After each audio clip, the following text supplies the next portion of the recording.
Hello, fellow followers. Welcome to the FanZcene, and this is the Physical Media Show. Tonight with me is Cancel Jeremy, Tom from Midnight's Edge After Dark, Midnight's Edge Radio, Midnight's Edge, and Runner from Lord Runner. Welcome, guys. Greetings. Thank you for having me. All time, man. All time. You guys are awesome.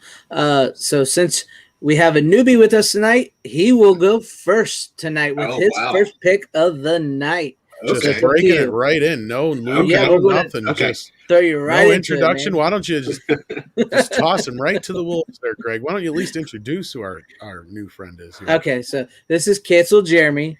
He's usually in the chat. Hey. Some of you guys may recognize him from the chat. He's got a lot of physical media, a lot of knowledge. I can see that. Jesus. Yeah. So it's mind to shame almost. That's what I said before the show. I was like, dude, you have quite the shelf. I know, and those are only his sci-fi and horror. Yeah. I gotta say, FanZcene, you know how to treat your guests right. Hey. I'm a perfect guest host. I was gonna say you're a guest in your own show. Perfect host. But okay, let's start with hose or host? Whatever. Let's start with Cancel Jerry. So my first pick is a new release this week, but it's an older movie. It is the Blue Underground, Two Evil Eyes. I just saw that. Yeah, this is not a great movie. It's all right. I really like it though. But it's George Romero and Dario Argento anthology film.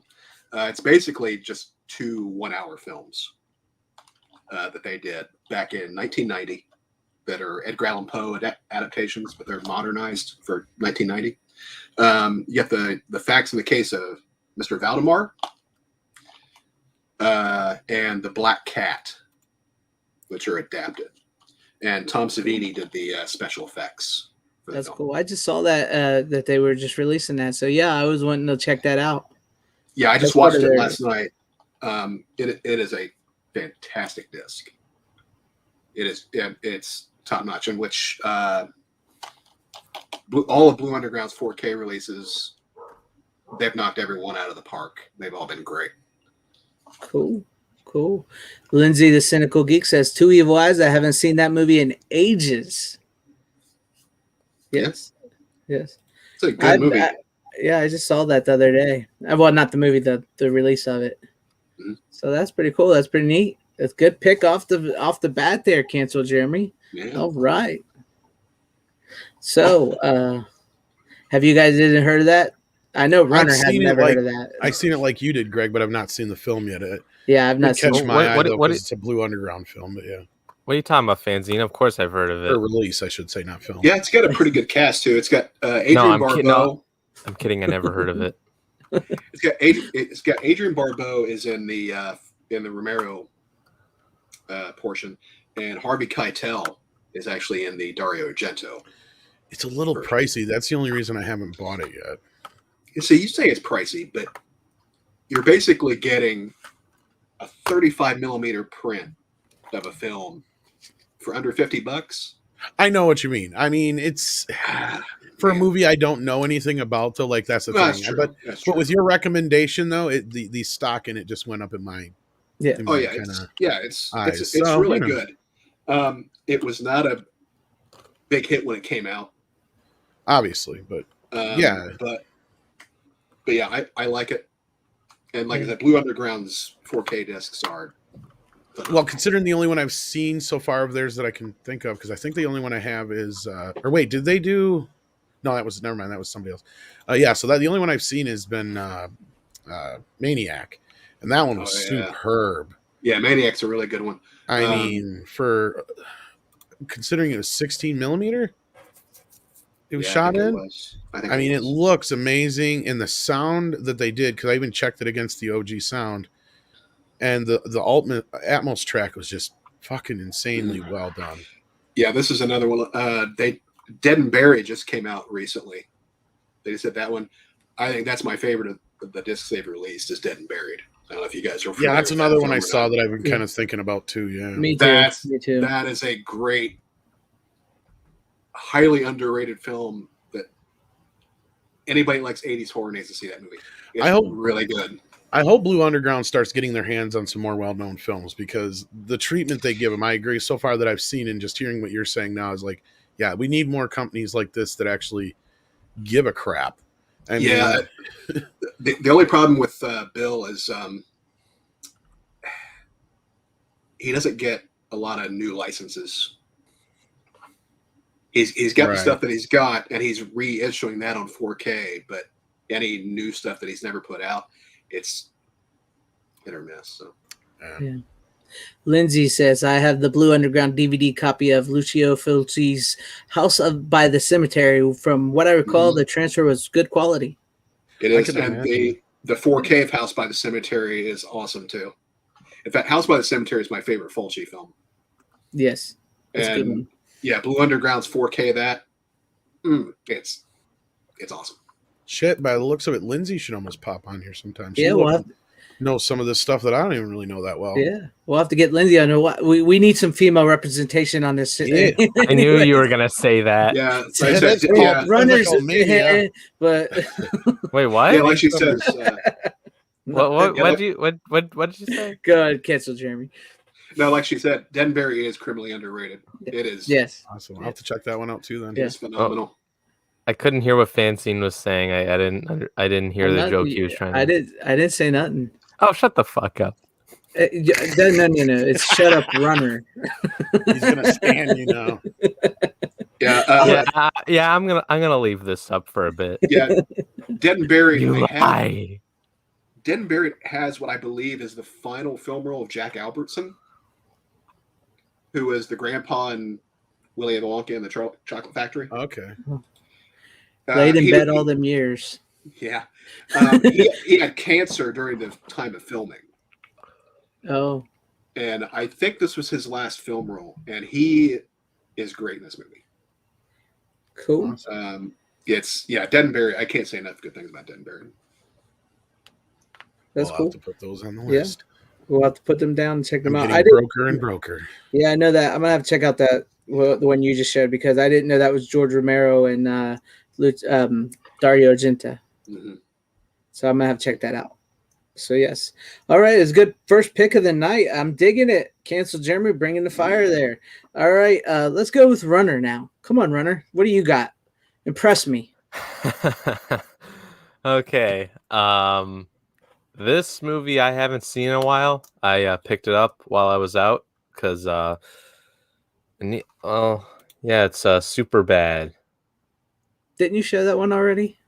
No, I don't think so. Did I?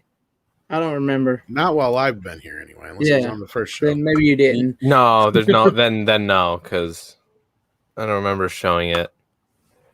But this is the unrated extended edition, I guess is what it says. Yeah, it's a decent film. Yeah, I like it a lot. It's funny. McLovin. I mean, he's not bad. Oh yeah, McLovin. I haven't seen it in ages. I don't know how well it's aged in the last 5 years, but yeah, I need to rewatch it. Not good, says cancel chair. No, and I probably haven't seen it since it originally came out on video. I remember it was a good how it feels like when you. Well, I never went to college, but sorry, my bad. But like when you're getting out of high school and going into the new world like that. Yeah. So far, I mean, I started Monday, but so far that I haven't gotten that experience yet. But yeah. I mean, I remember Superbad being one of those movies I watched quite a few times. I remember it being one of the last good comedies. So I'll give it that. It's been a few years since I've seen it, but it's got a decent cast overall for the most part, except for Seth. What's his face? But Seth Rogen. Oh yeah. Even their bits aren't that bad. So. Yes, I mean Seth Rogen was all right, but kind of forgettable. Well, that's because he's lucky because he's playing off of Bill Hader. So yeah, and Bill Hader is freaking hilarious. Yeah, Bill Hader's good. Dude, him and Barry, that's a great show. Well, on that, and he writes for South Park, and every time he pops up, he's just one of those that he's kind of like he does not get enough credit for the shit he does. That's for sure. But he does a ton of little bit parts and shit here and there, and he steals every scene he's in. So the one that always pops out to me is fucking Pineapple Express. Oh yeah, his bit's the best part because then the movie goes downhill from there. I love it when he smokes that and he starts that. Yeah, I love that. That's so good. That's a good one, Runner. It's not too bad. Not too bad. No, that Superbad's pretty good. Yeah. From what I can recall, I should rewatch it again. Yeah, I got to rewatch it too. It's been a while. Not too bad. All right, Tom, it's to you. Oh, it's my turn. Your first pick of the night. Gracious, great balls of fire. What should I go with first? Okay, I'm going to go with one that's 4K, but it's an older release, but I just finally watched it. Bumblebee. Oh, yeah, it wasn't too bad. As far as the transfer goes, it was all right. I think this was a 2K upsampled to 4K, if I'm not mistaken. But I'd have to look to be sure. It might be 4K, but it didn't look too bad either way. I don't know on that one. Yeah, I would say you might know better than me, Cancel Jeremy, but yeah, that one I'm not sure. Yeah, but that's generally the case. But a lot of them lately, they've been mastering in 4K to begin with. So, but this is a couple of years old, so it may be a 2K up. God, this is 2018. This movie's older than I thought. Yeah. Yeah, the last 2 years, man. It's one of the better Transformers one. It's more like one of the I would say closest to the 80s style, I guess you can get. Well, one of the reasons I didn't watch this for so long had nothing to do with the film, but it was kind of like a chap in my ass because this was one of the times where Paramount started releasing 4K and not 3D Blu-rays because Bumblebee was in 3D in theaters, and I was somebody who invested in 3D Blu-ray, so yeah, it just kind of pissed me off. And then they didn't give it to you. 3D. Yeah, I mean, I can understand those who didn't, but like, if they would do a 3D version, it would make me mad when they wouldn't release it in 3D on video. Yeah. So. I never get 3D because I'm always wearing glasses. So am I, but I love the gimmick, I guess. Yeah. Yeah, I had bought a new TV right before 3D became a thing, so it was like I was like in that gap to where by the time I was ready for another TV, it was already 4K, yeah, going away, yeah, because I'm not a big fan of modern 3D. Now I love like the 80s 3D. Well, that's the best part about it is now we're just finally getting a lot of these classics in real 3D, and it's hard to watch. Yeah, you're fine. Yeah, they finally bring out Friday the 13th Part 3 and polarized 3D, and you can't find a TV to watch it. Luckily, I have two, but yeah. My kid don't understand why I won't let him use the other one. It's like, because no, you'll fuck it up. Yeah, that's true. Yeah, I think there's only like a few 3D Blu-rays I have. I would like a 3D TV. And yeah, speaking of 3D, like my theater used to play movies in 3D. Now they don't. Well, they used to get forced to. That was part of the problem. Like, I didn't agree with that aspect. It's like, I like having at least one screen in 3D, which is fine.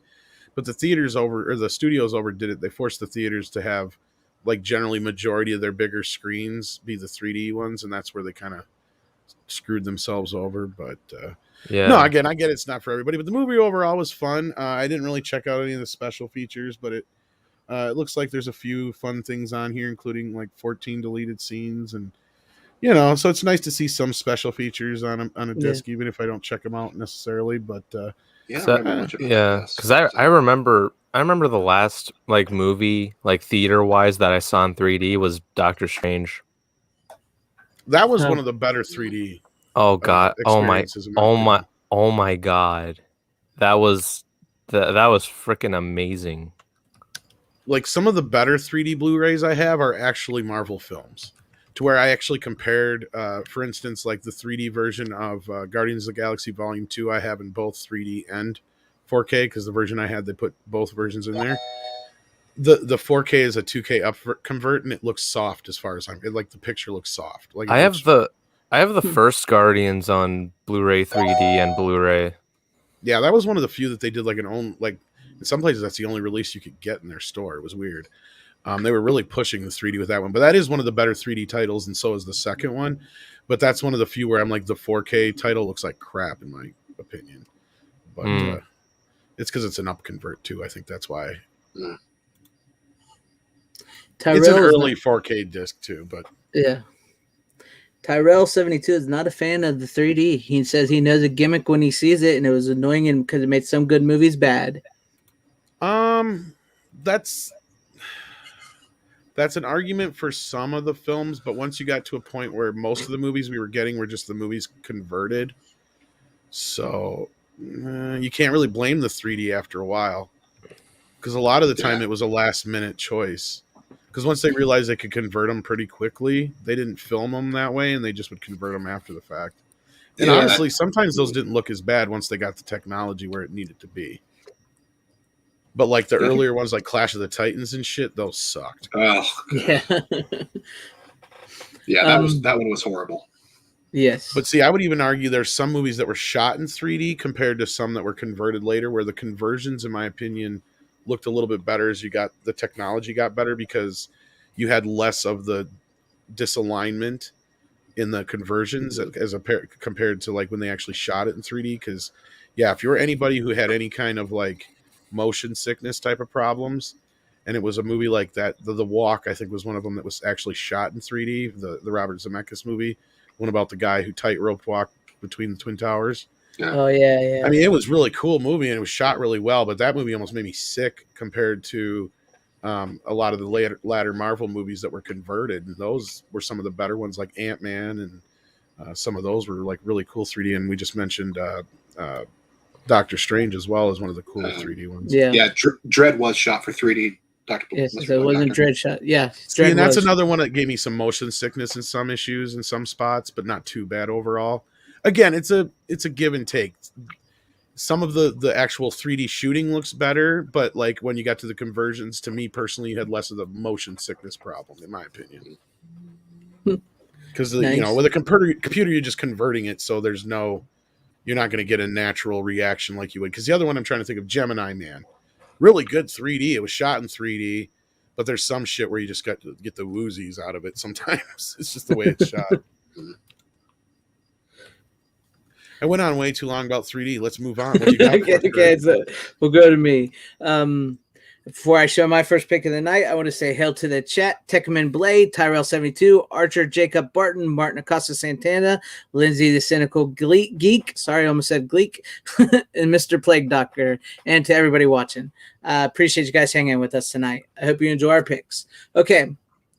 My movies for tonight have a theme, except for this first one I'm going to show you. My God, I just watched this movie for the very first time, and one of the worst movies I've ever seen in my entire life. Champagne and Bullets, coming from Vinegar Syndrome. It's a Getaven. Oh my God. This movie, I got this, was one of my winnings. If you're a fan of like The Room, it's still trippy that you won that, by the way. I know. It's still, I still can't believe it. But if you like The Room, and this is like The Room, it is so bad. I can't even. Okay, so this dude, John DeHart. Is it so bad it's good kind of movie? Oh yeah, parts maybe, but not all of it. Okay, but like the dude. Okay, this guy, his name is John DeHart. He wrote it, he directed it, he produces it, he stars in it, and he does every song in the damn movie. He sings it. Okay, now I'm sold. Before that, I was like, I don't know. Now you say that, I'm sold. Okay. Yeah, Red Letter Media covered this movie, by the way. Oh, yeah. Oh, well, then definitely it's worthwhile. Yeah, it's a... Yeah. I would definitely... It was so bad, but I would say it's worth it. So, like, this guy... Him and Wings Hauser, the actor Wings Hauser, they're like LAPD people. Their boss is bad. He turns them in. 1 year later, John DeHart hooks back up with his girlfriend he broke up with, and she witnessed a satanic ritual with a baby. And then he recites Say no more. I don't want any spoilers. I'm just kidding. Yeah, I'm not going to spoil the ending. He recites a William Shakespeare monologue. He sings a line dancing song. He's very stiff and can't act for shit. Wings Hauser, I'm pretty sure, just was making shit up as he was talking. I don't think he remembered most of his lines, and he just said shit that came off his head because he was out of his damn mind in this movie. Is it better than Tammy and the T-Rex? No, Tammy and T-Rex is way better than this, but this movie is just so bad. It's hilarious. Speaking of Tammy and the T-Rex, I did watch that last Yes, one. that was a Yes, good we one. need your report on that before we're done. Yes. Yep. Yeah. But like, I think mostly this movie was shot so he could do a bunch of sex scenes with the blonde because she gets naked almost every time she's on there, and like, and it's a blonde. Nice. Yeah, there's 3 versions of this movie. The original version is called Champagne and Bullets. Then it's called Road to Revenge, and then Get Even. In each cut, he tries to act like each cut is different. Essentially, Road to Revenge cuts out all the nudity and certain scenes, and then Get Even adds in back all the nudity and adds in exteriors. So that's about it. Are those cuts in the disc that you? Yeah. This has all 3 box? cuts. All 3 cuts. Okay. Champagne and Bullets is the original cut. Oh my god. You guys gotta see this movie. The features on that disc are well worth the purchase. Yes, they are. Because you get all 3 versions of the film. It's newly scanned and restored in 2K. It's got a commentary track by John DeHart, a brand new interview with John DeHart. Right there. Yeah, this dude, he's a lawyer now. So he was when they made the film. Yeah, he was a lawyer. Now he's a lawyer now. He said he got tired of not being chosen to do movies, so he made his own. Yeah. But yeah, there you go.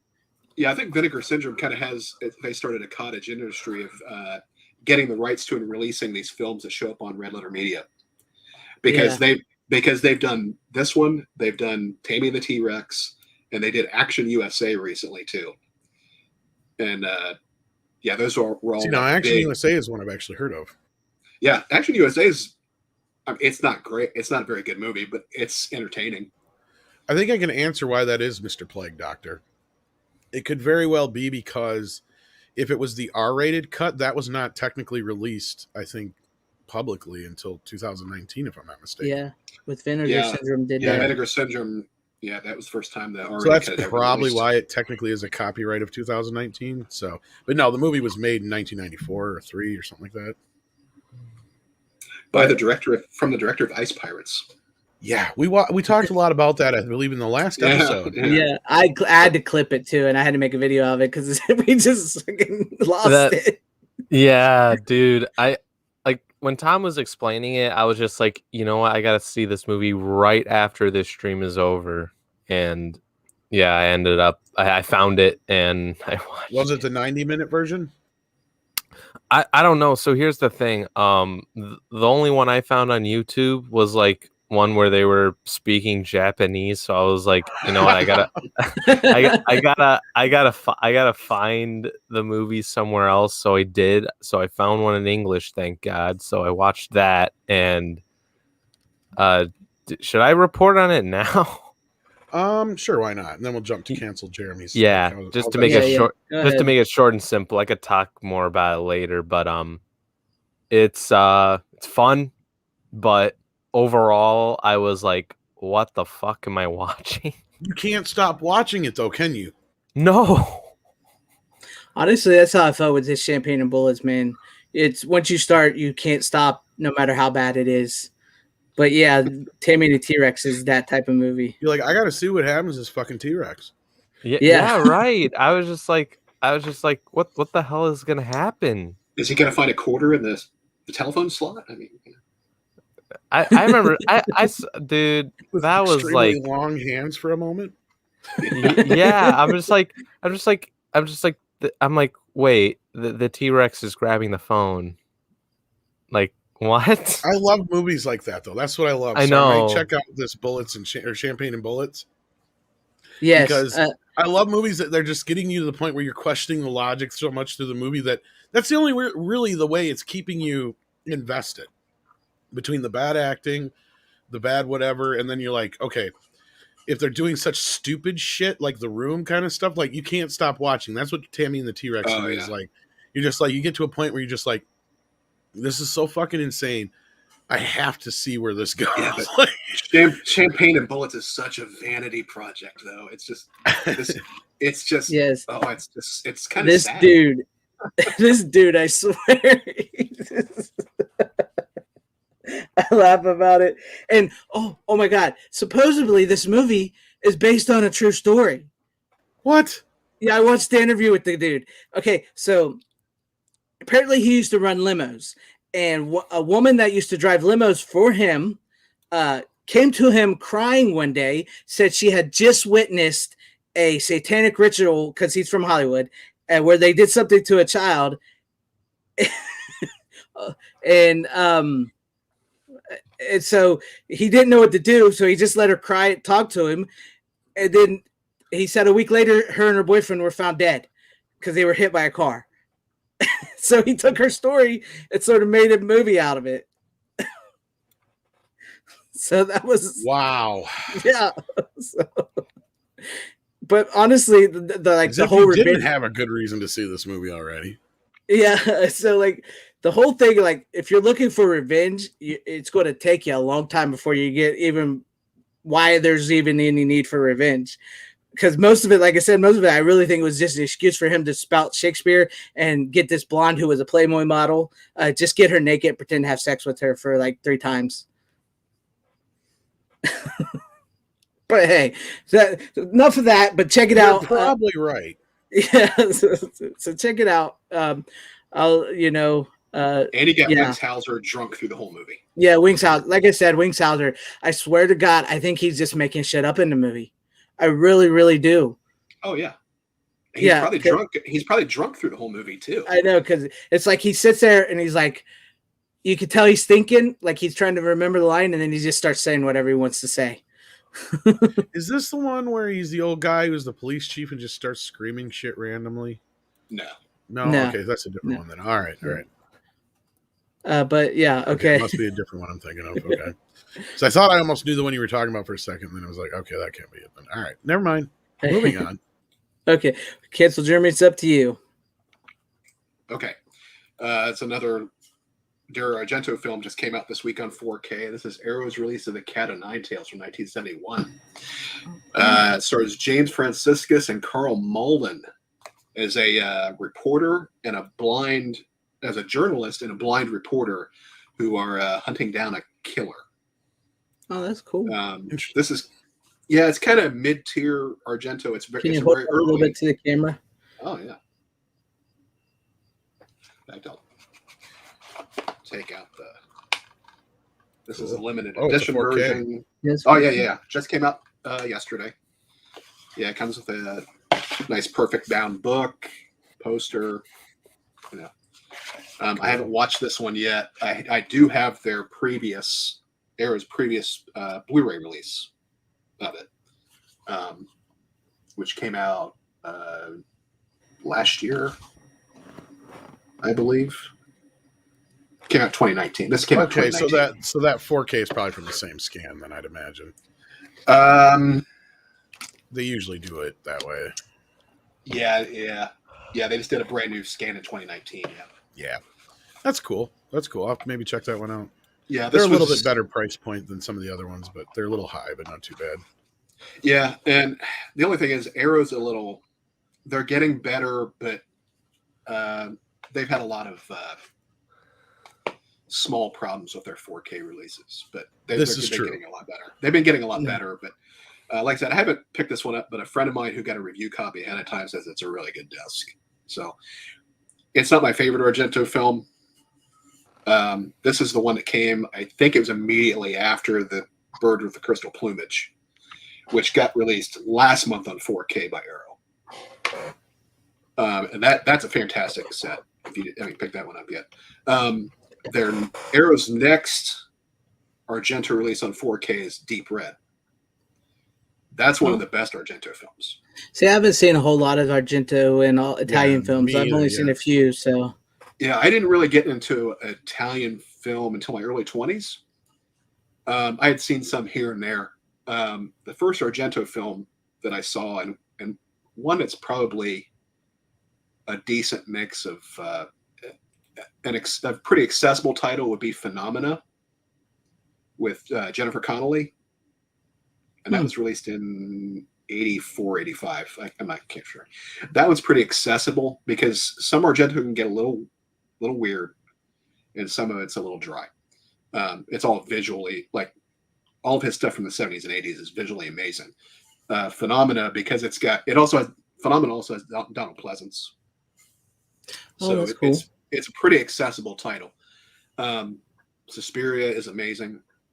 It's not a whole lot on plot, but visually it's one of the most beautiful horror films ever made. But Deep Red is a great giallo film.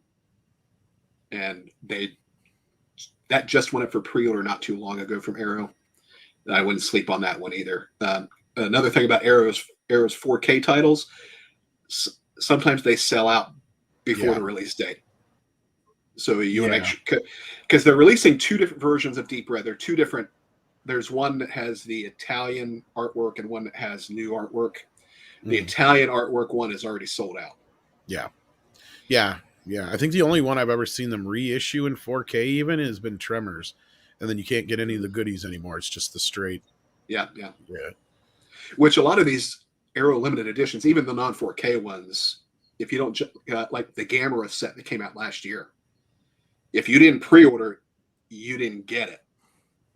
Yeah, because I don't think you can get Flash Gordon anymore either. I got lucky. Got that one. Not the limited edition. Not the limited edition. Okay, so they did the same thing they did with Tremors then. Okay. Mm-hmm. Yeah, so you got lucky with the Flash Gordon. That may come up here. I have two 4K copies of Flash Gordon. Awesome. I thought about doing the import, but I got the Studio Canal one too because it had. Well, it was just a cooler set than the Arrow. I just think it came with a soundtrack and something else, and I already have the soundtrack. Yeah, it did. It came with the soundtrack. It also came with a Blu-ray copy, which I already have too. So. Well, the Blu-ray copy, and that one was based on the new transfer. And the Arrow set doesn't have a standard definition copy or a high def copy. It only has. I have the old Universal disc actually. Yeah.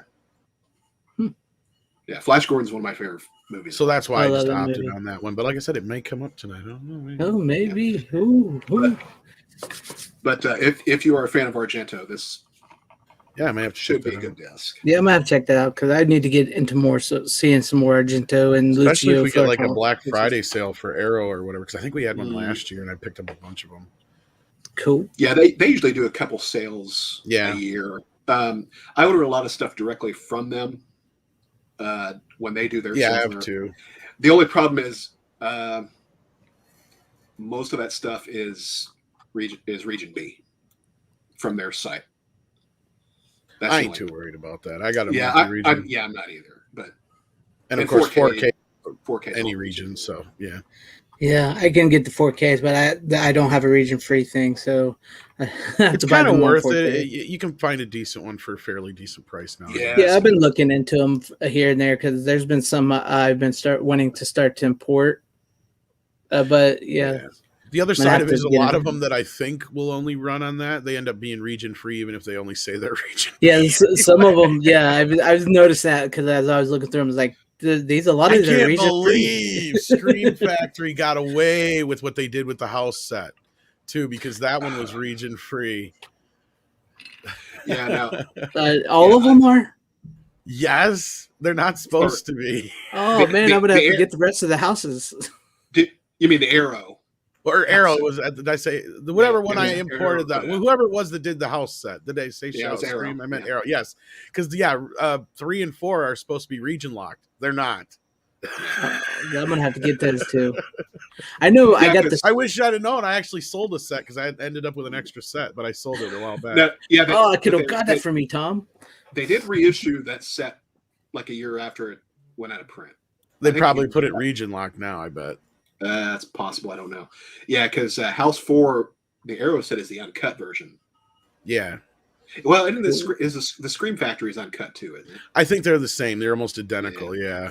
I think it might be a different transfer, but I think it's the same special features overall because you can't. House 3, I don't know. Not 4. I was gonna say House 4. I don't think is available in the U.S. technically. No, that's not. I got those transposed. House 3 is also known as the horror show here in the U.S. Yes. Yeah. It may even be the same transfer. I have no idea. Yeah, House 4 was, I think, a direct-to-video, and they brought William Katt back from the first movie, but now he's a ghost. Yeah, he kind of plays the same character, but it's not. Kind of weird. Yeah, I think it was actually made for like Cinemax or something like that back in the day, if I remember right. Yeah, I think it was made for TV. Yeah, it's the same character, but there's no continuity with the first. So I remember it debuting on Cinemax and the only reason I say that is because we had I'm from a little rural town, and our little rural cable company was too cheap to pay for HBO, but he would get Cinemax. So we had Cinemax, but not HBO. So that's why. And I remember that debuting on there. So it may have been straight to video, or they made it for Cinemax itself. Yeah, but there you go. There's the house set right there. Oh, yeah. I'm jealous because I love the first two house movies. Yeah, this is nice too. So you get all 4 of them in slim Blu-ray cases, plus you get a hard-backed book. It's almost like they knew what they were doing because I'm not going to get into the full version of it, but yeah, the second 2 discs were supposed to be region locked, and they were not. Yeah, this set is pretty expensive to get because the reissued set, it's not the same as this. I don't think it has the book. Oh man, I would love to get that set. I love the first 2 house movies though. They're like my top 2 favorite there. You can't see it in this room because it's off camera, but I have the poster for the first movie like right over here. The first 2 house posters are pretty bitchin'. Yeah, I don't have the second. I've been keeping. Well, the second one's almost the same damn thing. But yeah, but they're both freaking great. I love them. Yep. Yeah. Love that poster. I love that poster too. This finger. I love that you got a Godzilla 85 poster back there. Yeah. I know I got the stuff from Arrow, and it's region free all around. So I'm trying to think. I think I got that one too. Yeah. So that's cool. Yeah. You might. Well, you can still get House 1 and 2. I think those were technically U.S. releases. They were allowed to do those, but not 3 and 4. Yeah. A lot of love for House 1 and 2 in the chat. So, and Lindsay didn't even know House 4 existed. Not a lot of people did. Exactly. Runner, or go ahead, cancel. I said I'm having technical difficulties with my camera since I moved the arm now. So I'll be back on in a minute. Okay. Well, I think you were done showing yours anyway, so it's Runner's turn. Yes. So Runner, what do you got good for luck us, following that one. All right. These are the first 2 movies of well, I showed the third movie last week. Yeah, it's Evil Dead 1 and 2 on Blu-ray. Oh, you got and you've watched all 3 of them now, right? Correct. I've seen all 3. All right. And I know you really, really liked Army of Darkness, which it's a favorite. Yeah, I was gonna say it's probably Army of Darkness is probably the best I think of the trilogy in my opinion. I mean, I like all of them, but yeah, you're not. Don't like those.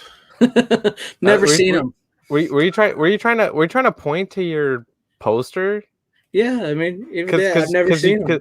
No, because you were doing a terrible job at pointing at the poster. I was like, which way do I move? Which way do I point? I was gonna say, like, are you trying to point at your neck? But you liked them, right? You liked all 3 of them. Yeah. I mean, I like Sam Raimi. I like his style. I just told FanZcene this before we started. I was rewatching Spider-Man 2, and still holds up. It's a good one. It's still one of my top 5 favorite comic book movies. But we're talking about the Evil Dead right now, so yeah, I know. But it's Sam Raimi. But yes, rewatchable. I agree. Evil Dead 2 is amazing. I hold a special place for the first one as well. I mean, just the whole idea of how there's a couple of kids making a movie. That's what I like about it too. Yeah. That's why I got the poster for the first one, as I was trying to show right there. Because like I said, I saw Army of Darkness first, and then when I saw the other ones, I remember watching the first one when we got it, and it just scared the shit out of me, and I loved it. It was like this is what I've been looking for, And then when I watched part 2 and 3 and how it all made sense, I love all 3 of them. It's one of my favorite trilogies. Yeah, and I started watching the show. Yeah, the show is great. The show is like the Cobra Kai version of Evil Dead. Yeah, I think Well, I didn't watch too much of it, but it's a good start. It is. It gets really good. It's on Netflix. Yeah, I own it.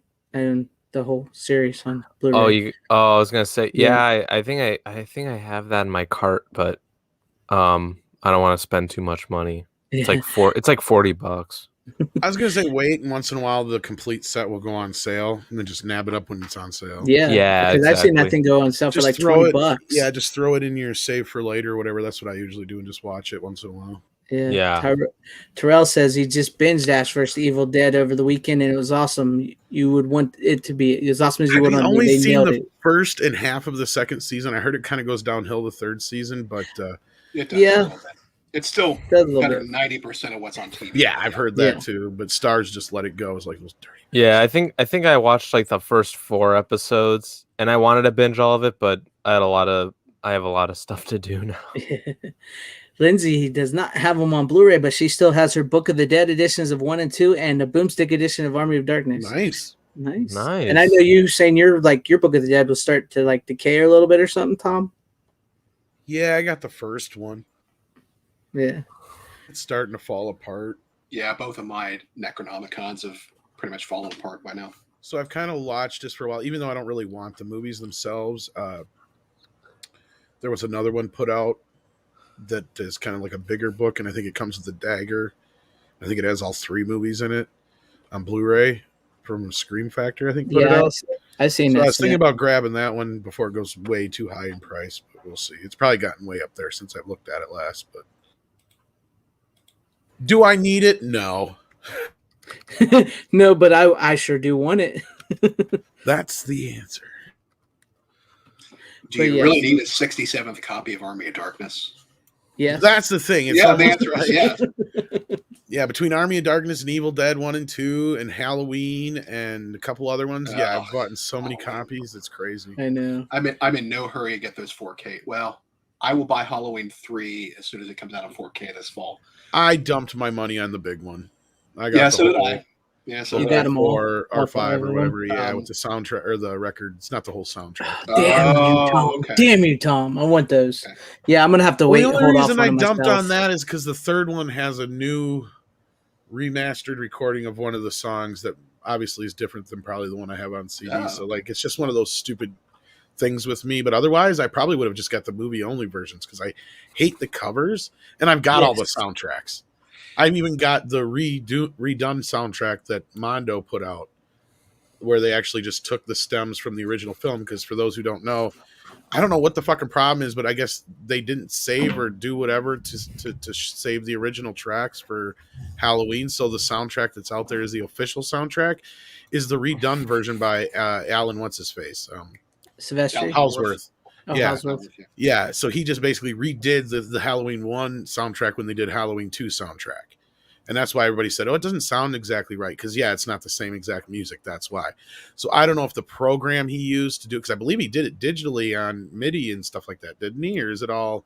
But, I mean, the piano had to be done recording-wise. So I can't believe there's not a actual existing tape of it. But I guess they went to the original stems and they just pumped out a mono version of just the music, because you can vaguely hear some of the sound effects and shit in the background of the record. It's kind of weird. Nice. Yeah, but it's the first time we've ever got the actual soundtrack of it out where it's the official music from the movie. But anyway, you were saying cancel, Jeremy? Sorry. Yeah, Howard has re-released some of his soundtracks here in the last few years.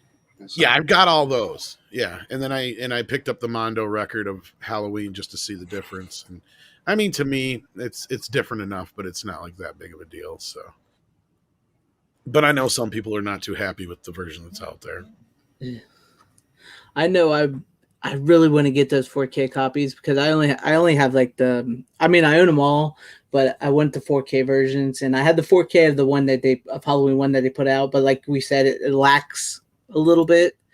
But I'm gonna have to wait. Yeah, that's a very early transfer, and I've got it, but I've only watched it once, I think. Yeah. I think the new Shout Factory Halloween is going to have the original audio. See, that's what I love, because you get all that special new stuff that you don't get on those. Like, Shout's going to do these out, even though that cover artwork is atrocious. Yeah, because I think the Lions. I think it's okay. Halloween doesn't have the original mono, if I'm not mistaken. But the new Scream one will. If it does, I think the case in that cancel Jeremy is because I think it does, but I think it's just a fold down. And that might be the difference that you're talking. Yeah, because I think that's one of the other ones that people were griping about because the 5.1 in stereo mixes for Halloween, I think, have different sound effects and music, if I'm not mistaken. Yes, I'm not a big fan of creating new mixes for films. So just give me the original audio. To me, it all depends on how bad it is. Like, to me, some people raise a bit too big of a stink on things like Jaws and Batman. They didn't bother me as much. But if it's really distracting, then perhaps. But, I mean, I guess my ear doesn't. I mean, I guess to me, I look past it because, I mean, unless it's something that's extremely noticeable, like an entire song or a piece of music or something like that, or a specific sound effect that I know is completely different, then to me, it's just like, oh, I'm hearing it now in stereo or in 5.1 as opposed to when I was a kid, it was on mono on my little fucking TV, you know, so I'm imagining it sounds so much better. To me, I guess it just, I don't have the problem some people do, but I do understand the purists out there wanting the original audio. So and to me, since you can put both audio tracks on there, I don't see a reason why the original audio shouldn't be there, even for reference. Yeah. I get you. I feel you. And I mean, I love to check too. There's a couple exceptions that I will do the stereo mix as opposed to a 5.1 bounce or very rarely will I pick a mono mix though. Very, very rarely. I'm not a mono man. I hate it. But like Bill and Ted's Bogus Journey is one that I can think of. A lot of MGM ones offhand I can think of where they did some wacky shit with their 5.1 mixes that I prefer their original stereo mixes on. But that's a whole nother conversation. Yes. And much like most of us here, Tyrell loves Halloween 3. I do too. And welcome to the show where Tom talks about random shit for like 20 minutes. Hey, it's informational. It's learned. You know, I learned. If you say so. Cancel Jeremy knows a lot more about this than I probably do. I don't know about that. Okay, we were talking about Runner's pick anyway, which was Evil Dead. We didn't. We talked about Evil Dead, Evil Dead 2, and we've talked about these movies so many times. I think there's not so much more we can say about them anymore. Yeah, no, just if you haven't seen them, go watch them. Yes, and it's a good pick, Runner. At least you're getting some good ones out there tonight. And this is the 40th anniversary of the Evil Dead. Yes, and it's coming back to theaters this year. Wait, the original? The original. Wait, what the fuck? Yeah, Runner. Where did you hear this? Everywhere, because I look it up. That doesn't help, but okay. It's Fathom Events I'm assuming it's Fathom. Yep. Yes, Fathom Events is bringing it back to theaters. Do you know where they're playing it? Go to Fathom's website. Yeah, and they'll tell you. I was so pissed when they did Karate Kid and they did. I missed Karate Kid because it was actually near me, but then when they did Ninja Turtles last year, I was so fucking pissed. It was nowhere near me. Oh, dude, I remember last year because they opened like some theaters, mostly like the AMC's, and you can see you like I think they were playing Back to the Future for a while and Karate Kid for a bit. Yep. I think they might have been playing TMNT, but man, I wanted to see all three of those movies, man, in the theater. But I would love to watch Evil Dead in the theater. I think that would be. I would love. I want to. That'd be amazing. I have a friend who owns a one-screen movie theater, and we do horror movie marathons every once in a while. Nice. And donate money to charity and whatnot. We just did Evil Dead this past weekend. That's cool. Nice. Yeah, for the last few years, we've been putting on a thing called Slasher Camp, where we do outdoor slasher movies, like a triple feature in the middle of summer. This year we did Don't Go in the Woods, Friday 7, and Evil Dead for the final film. Nice. And Tyrell72 says, I feel like there's a lot of people missing out on a really good show right here. Well, share the link out and get some people in here. I try to even share it out on Midnight's Edge After Dark community tab, and anywhere you can share it, go for it. Yeah, I've shared it. I retweeted it. Way to go, Runner. There you go. He's doing his part. Oh, yeah, you're not going to say thank you? But speaking of, well, you said Friday 7, but the director of Friday the 13th Part 6, Tommy McLaughlin, had one of his original films come out on Blu-ray this last week, and I talked to him a little bit about it. So maybe I didn't bring the movie in this time because I haven't had a chance to check it out, but he's a really nice guy. Yeah, he is. Hoping by next week, I don't know if I can have him pop in on the show. Is that One Dark Night? Yep, One Dark Night. MVD released that. Yes, and it's oh my God, I took a look at it at first glance. I'm like, oh, it's just a movie only release. And I said something to him. He's like, it shouldn't be. And I'm like, I opened it up and I'm like looking at oh shit, they didn't list any of the special features on the back. There's like 3 different versions of the movie. There's all kinds of bonus features. So he's like, enjoy. And I'm like, indeed. I'm like, holy shit. So hopefully I'll talk to him. Maybe I can get him to talk to me for like 10 minutes and I'll record it. And maybe we'll show it on here next week or something like that. Hell yeah, I would love that. So like I was going to talk about it this week, but I'm like, no, this is way too big to just like talk about for 5 minutes. It's got a lot of shit. You got which edition is that? This is the Code Red version that came out a couple of years ago. Okay. I got to get that. And this should be exactly the same as the MVD release. I'm not sure. What's it got on it? Let's see. It's got 2016 master. It's got audio commentary, work print version of the film. Okay, it might be.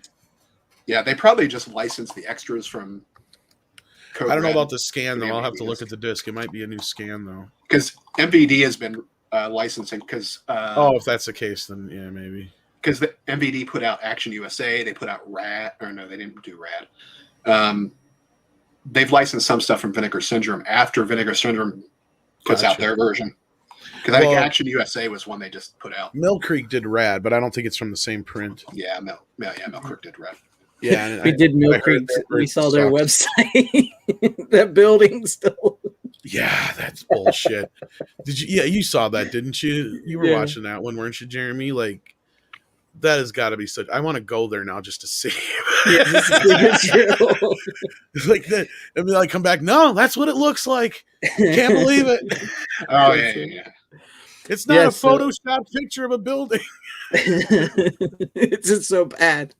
I need to get One Dark Night. I saw that when you told me that, and I was like, oh, I looked it up, and I was like, oh, I got to get this one. No, so Tommy's sweet as hell. I've talked to him a couple times now. I got an interview with him over on Midnight's Edge, of course. Actually, if you want to put that. Yeah, I was gonna say if you want to put it in the chat so people can see it, I'd have to go grab it. But if somebody else wants to for a minute, that's fine. Otherwise, no big deal either way. Just type it in, you'll probably find it. Yeah, One Dark Night's got a young Meg Tilly, and then Adam West, of course. Adam West is in it too.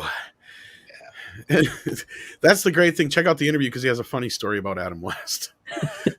Because it's basically the short version is like Adam West. He's like he couldn't get him to do what he really wanted because he kept coming in and doing it as Batman, basically.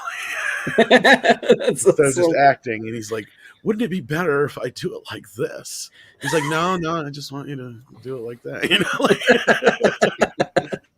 That's awesome. He tells it so much better than me, though, so you should. Yeah, you'll have to get some of that, and we'll play it next week. Yeah, if I can't get the chance to talk to him, maybe I'll grab that or something. But yeah, that'd be awesome. I think it's to you, Tom. So you're. Yes, my turn. Okay, well, this one's going to open up a bit of discussion. Okay. Because the movie itself, not so much. Everybody probably knows this movie, Overboard. I love that movie. Goldie Hawn and Kurt Russell, and this was just put out by Severin. Okay, That's a really interesting release for them to do. Okay, but we'll get into that. And I think you may. And I'm kind of glad you're here to talk about this canceled. You can't see it because my camera's not going to focus. Okay, but on the back here, and I wish I'd have grabbed my other Blu-ray of this because I actually have the old MGM Blu-ray of this. It says on the back here, now scanned in 2K for the first time. Well, that's interesting considering, as I just said, I already own a Blu-ray of this. So I messaged our good buddy, Robert Meyer Burnett.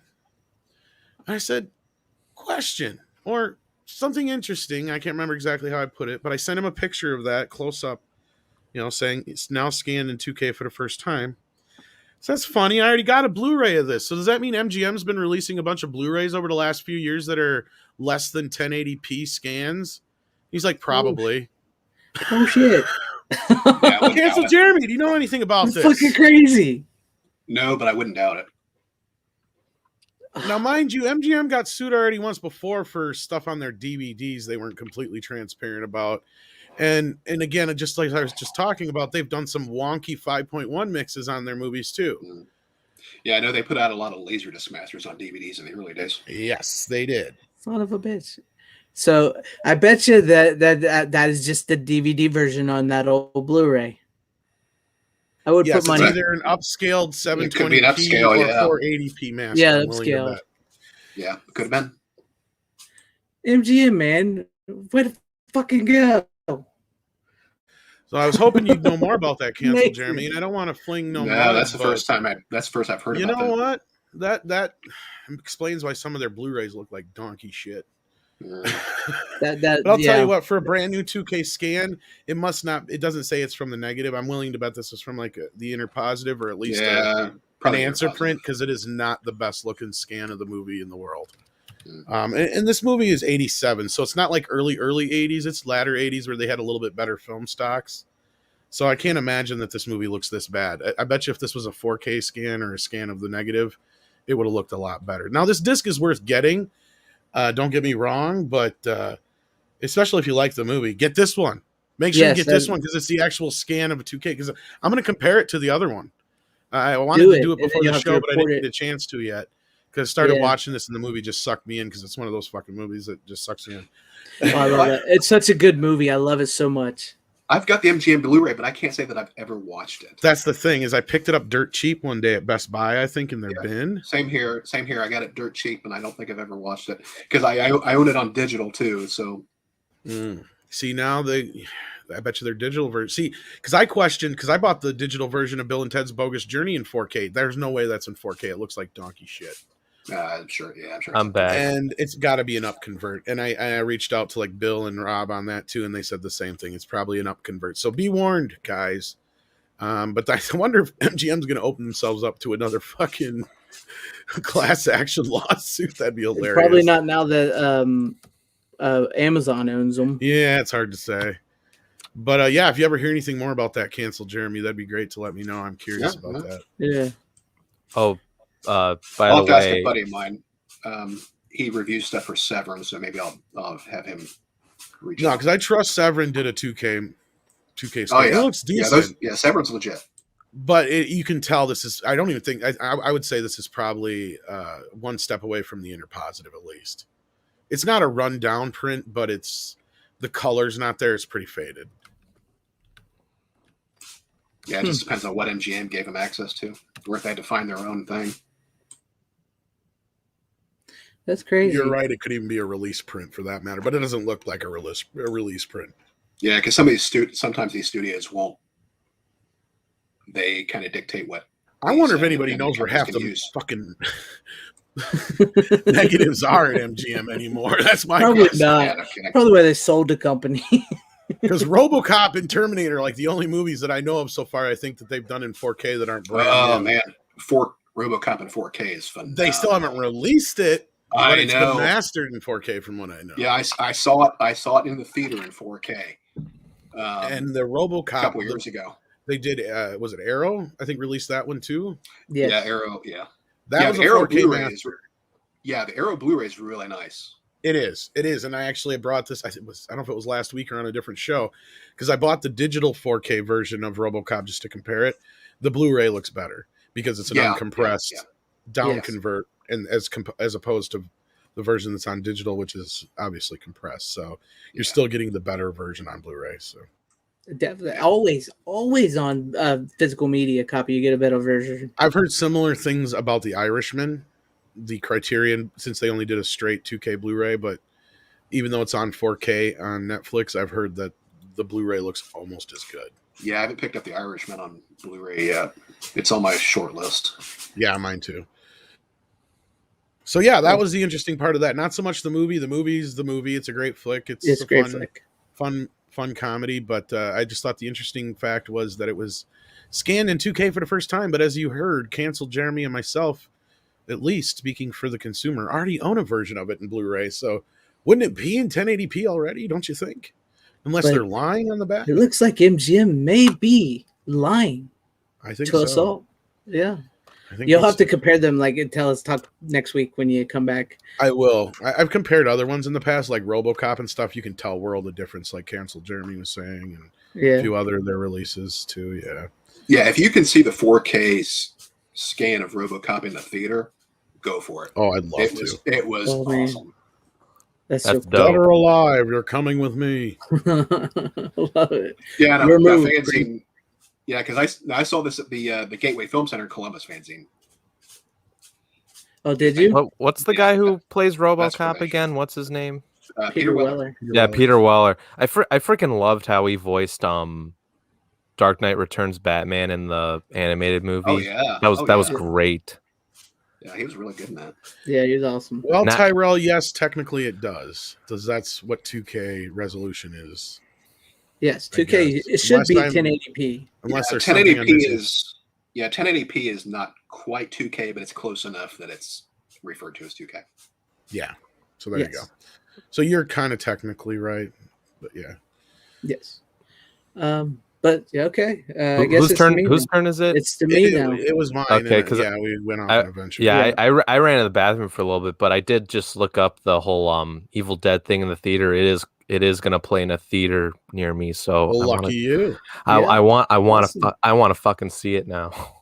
You're gonna have to do that. Yeah, I think it says October 7th. Glinzer, you're not wrong. I've seen a few other a bunch of music companies. Eagle Rock had the habit of doing this. They would release a bunch of 480i or 480p stuff on fucking Blu-ray. Yeah, I've picked up a few of those, and I just no. They're also playing Scream and Citizen Kane. Pretty. What were you saying, Jeremy? That's cool. Yes. Sorry. I don't really have a problem with companies putting standard def stuff on Blu-ray as long as they're up front that that's what they're doing. Exactly. That's the part that bothers me. Because you can get a lot of you can fit a lot of content on Blu-ray discs in standard definition. So.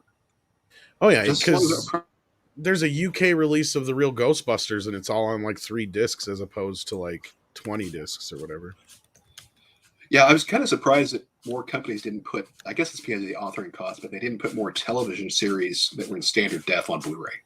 Yeah, but then again, you would just confuse people. But I was going to say, I think in the US you have, in other countries, it's not obviously the UK. They've done it already, but I think here you got the consumer issues. Like people get something on Blu-ray and they expect it to look a certain way. So yeah, I didn't want to hurt the brand. So true. I think so. So anyway, what do you got first, Greg? Okay. After Champagne and Bullets, which I don't have anything as good as that coming up, but my next picks are going to all have a similar theme. But I'm going to start it off with my Warner Archive collection of The Thing from Another World. No, that's I really like this. I do like John Carpenter's. I think his is great, but I also really, really like this one. I think this movie really holds up in my mind. So it's really good on here. I've watched this. The print is really good on it too. So no MGM fuckery on this one. No, that's one thing is MGM or Warner Brothers is usually pretty good about it. As long as they've got access. There's only been a few titles from Warner that I've not been too happy. Yeah, that print was kind of Frankensteined together from multiple sources. I mean, they put a lot of effort into putting that on high def. Yeah, and it's really good, and it's just such a classic movie with James Arness as Matt Dillon or The Thing. But it's really good. I really liked it, and cool. So my only regret is there's like no extras on that disc. Yeah, there's nothing. No, it's just a movie, but it plays really good. So now, if you can track it down, John Carpenter actually did an audio commentary for that film over in the UK. Oh, did he? Yes. So that might be something you can find on YouTube or something, perhaps. Oh yeah, possibly, or I'm sure you can find it somewhere. Like you're like, oh yeah, I mean, yeah, sure, you could. Yeah, I think you could still. I think the DVD is still in print. I think Universal put that film out over the UK, but they actually got Carpenter to sit down and talk about it. It's a really good commentary. I'm gonna have to look that up. Yeah, he does. Because I want to hear what he says about it. Because I know he's like a huge fan of that. That's why he wanted to do The Thing. Yeah, he did a commentary for The Thing, and he also did a commentary for Rio Bravo, which is another great commentary. I'm a huge fan of Carpenter's my favorite director. Is that on the U.S. release? Because I have the U.S. release. Rio Bravo? Or is it Rio Bravo? Yeah, Rio Bravo. Is it Rio Bravo?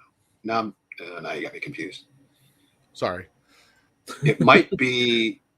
I might be thinking of another. He did a commentary track for a Western. I might be thinking of another movie. Well, I'm sure it had to be a Howard Hawks movie. Might have been How the West Was Won. I wonder. I'll check my discs because I have the DVD and the Blu-ray for that one. I'll have to look it up now, Rick. Yeah. Yeah. That's interesting. But yeah, go ahead. No, I just thought that was interesting because I love it when other directors comment on movies. It's kind of cool. Yes, it is. I would like to hear John Carpenter's thoughts on that. And that is a really good movie. If you've not seen the original thing, I would say check it out because there's a lot of like when you see it, if you've seen like John Carpenter's first and then you watch that, there are bits in that he takes directly into his movie, and it's a nice. You can see what he was going for and where he needed to fix it, or not fix it, but what he wanted to do. Just quick. The Carpenter does do a commentary on Rio Bravo. I see that. Thank you, Tyrell. Yes. I think Tyrell's vying for a spot on the show too. Yeah, we may have to try him up here too. There's a lot of people in the chat that normally come in that know their stuff, and it's amazing. That's because they're the diehards, and like Lindsay knows all the Italian horror. Yes, and I think we're definitely going to reach out to Lindsay. I'm kind of the one who doesn't know that much.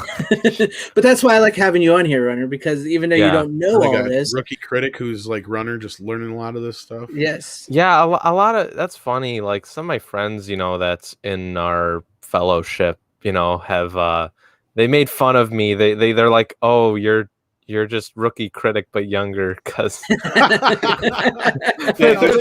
no. That's an insult to rookie critic.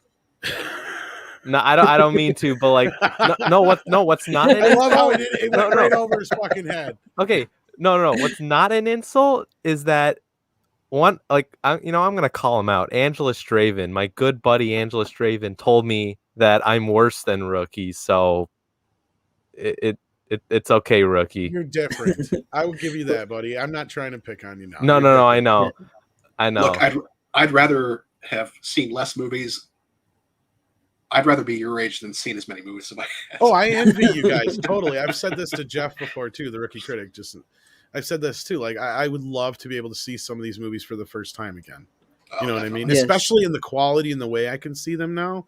Because even sometimes seeing some films in 4K, it is almost like seeing them again for the first time. Exactly, it is. And Rookie here says, Tom, I am slightly more cultured now. This week I watched for the first time They Live, Buffy the Vampire Slayer, the movie, Buckaroo Banzai, Citizen Kane, Falling Down, and Pig. And I actually just did a thing with it. I talked They Live with him right after he just watched the movie on the Fandom Collective. So yeah, it was fun to hear his thoughts having seen They Live for the very first time. I'm here to kick ass and chew bubble gum. I watched Citizen Kane at my I think it was History of Film. That is coming to 4K, my God. I was so happy to hear that. So happy. Criterion's actually putting some extras on it. I mean, Warner's is decent, but it's going to be a nice compendium to that version.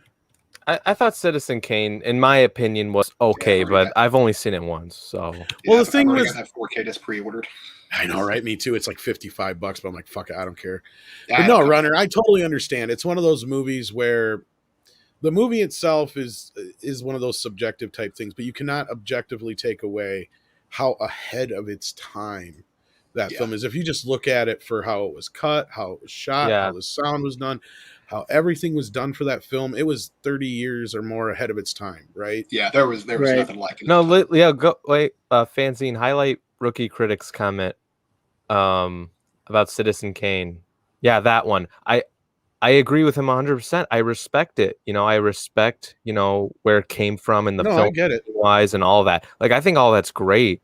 I don't know. It's not one of those movies I'll think about, I feel the same way about Gone with the Wind, right? Like I respect it for all its technical achievements and aspects and all that business, but it's not a movie I want to sit 3 hours through again. But now Citizen Kane, on the other hand, is one of those movies where I'll sit down and watch that like anytime. You ever listen to the Roger Ebert commentary on that? Yes. And I love it. Really good. Yeah. I've never heard it. Oh, Roger and Gene are like two of my fucking saints. Like they're in my pantheon of saints. Like, I always Roger refer to St. George and stuff like that. Yeah. That's cool. I have to listen to that. I've never heard like some like I want to hear the John Carpenter commentary in the thing, and I want to hear the Ebert on. Well, he used to teach that in a class because he loved when the Laserdisc came out. He would go scene by or shot by shot. Yeah, he would pick one movie a year, and they would spend like 3 days studying a film. The original EFAP. Yeah, basically. He did it for Dark City of all movies. He loved that movie. Yes, he thought it was the best film of the year that was released, and he's got a commentary on that disc too. That's cool. And Lindsay, I'm right there with you. I've not seen a lot of Orson Welles stuff other than like Citizen Kane, which I actually own on VHS. So I found this little box set at a thrift store. It's Citizen Kane, the original King Kong, and I can't remember the third movie, but it's like it was really weird box set I'd never seen before. So I had to get it, and so I own it that way. Kong is one of those exceptions where I love every single version of that movie, and it almost is like it's mandatory that every few generations it should be reborn. I don't know why. It to me, I love it, but nothing replaces any of the other previous versions. You know, it's always it's like pure cinema to me. It is, and I gotta say, my favorite is the Jeff Bridges one. I do like that one quite a bit. That's the one I grew up on. Yeah, me too.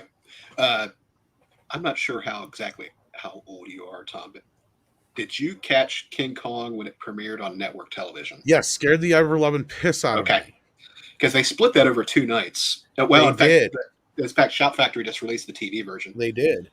And the funny thing is I was so young at the time, and my parents and I were camping, so we were watching it on a little portable television.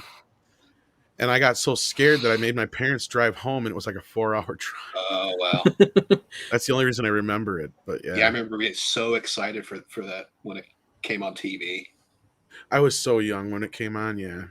Yeah, I was. I might even seen it on a rebroadcast, to be honest with you, because I was born in 80. So I don't remember what year it was initially broadcast. But even then, they still would rebroadcast it in the 2 nights, because I remember seeing Superman 2 in 2 nights. They ran it a couple times, yeah. Yeah, exactly. So I don't know if I saw it in the premiere. I remember, and then the other big premiere I remember was like, besides some of the Jaws movies, was Back to the Futures, and when they did Empire Strikes Back and Return of the Jedi for the first time on television, back to back one time. And that was when they first showed them both, and they had Mark Hamill hosting it and all that shit. It was, I think you can find all that shit on YouTube now. Yeah, I love looking that stuff up too. They had like NBC, and then all of a sudden, like, the Empire has taken over. Yeah. This is the transmission from the Empire. Yeah.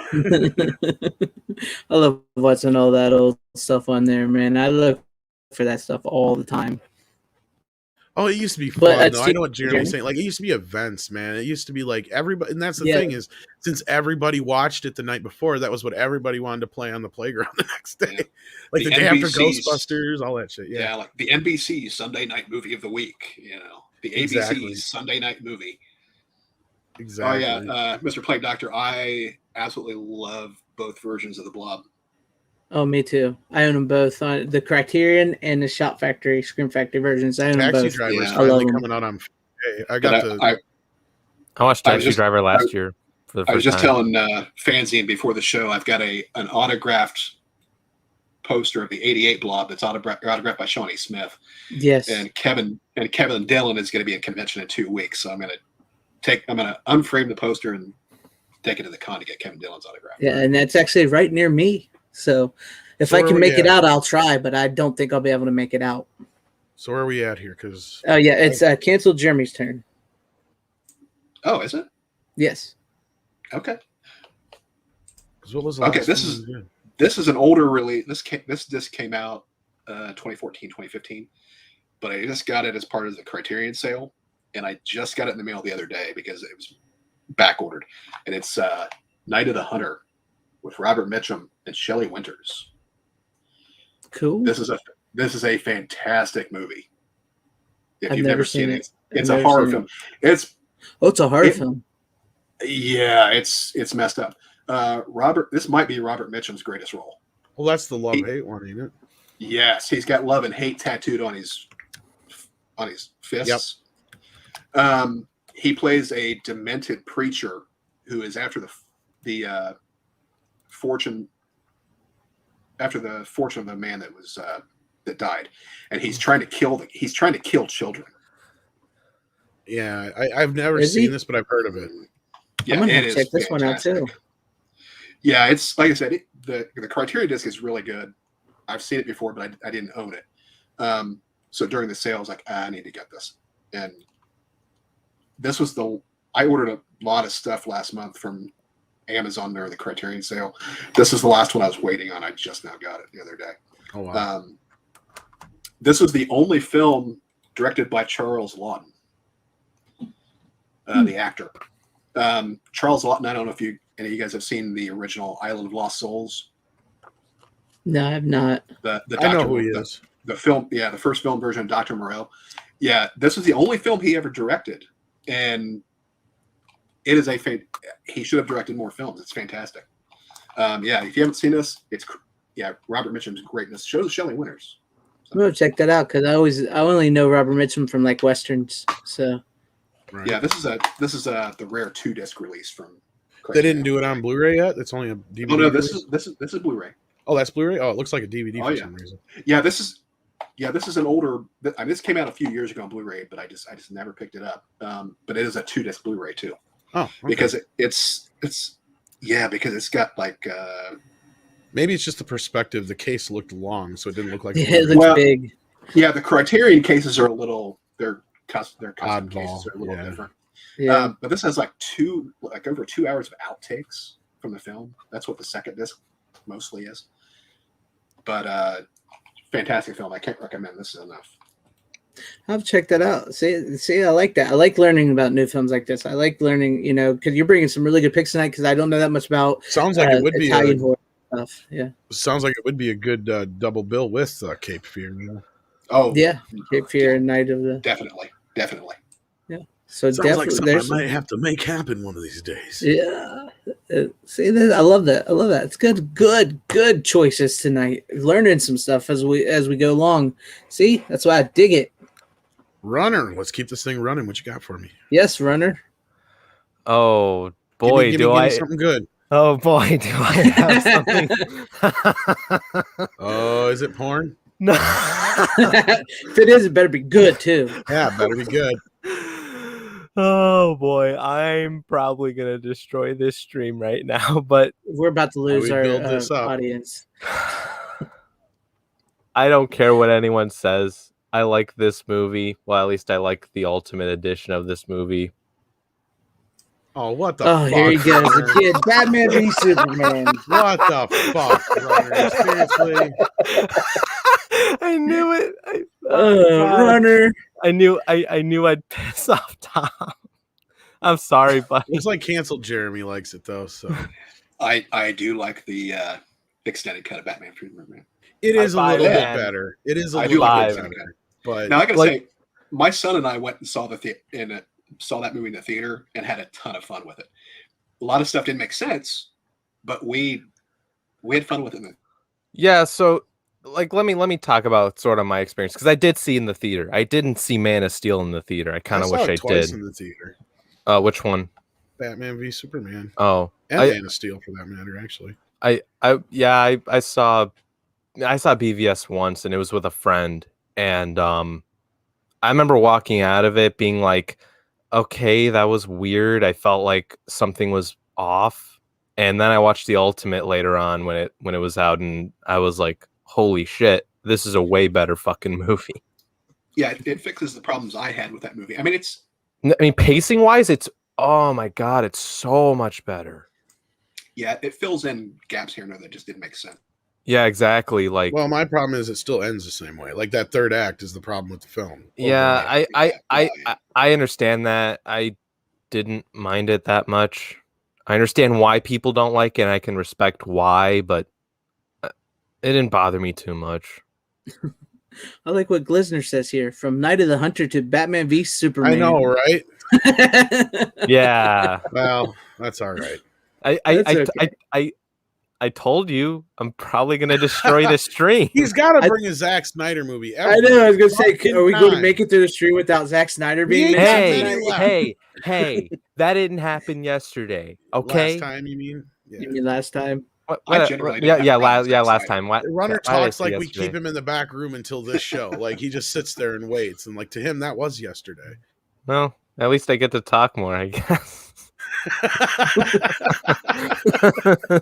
No, but no, the theatrical cut, I won't watch it again. It doesn't exist to me anymore. The ultimate. I still want to watch the remastered version, which has like a color. How do I like? I think it's only on 4K, but like it's recolor timed and it has the IMAX shots in it. yeah, I know, that's fucking awesome. Oh my god. Yeah, the You remastered version. fucking nerd. I've got both. I'm just picking on you, I'm of course. I'm actually getting BVS on 4K because I bought the Zack Snyder Justice League trilogy on 4K, which is supposed to come out in a few weeks. Yeah, I'm really looking forward to the 4K for Justice League. Yeah, oh my god. I mean, I saw the 4K Snyder cut at a friend's house first time I watched it because I wanted to see it at his house. And he's someone that hates BVS. Like, we get into so many fucking arguments about that movie. And you know, we're fucking nerds. We're fans. That's what we do. So I was like, you know what? I want to watch the Snyder cut with him because I want to see if he likes it or not. And then at the end, he was like, "That was good." Like he actually liked it. I was like, I knew you'd like it.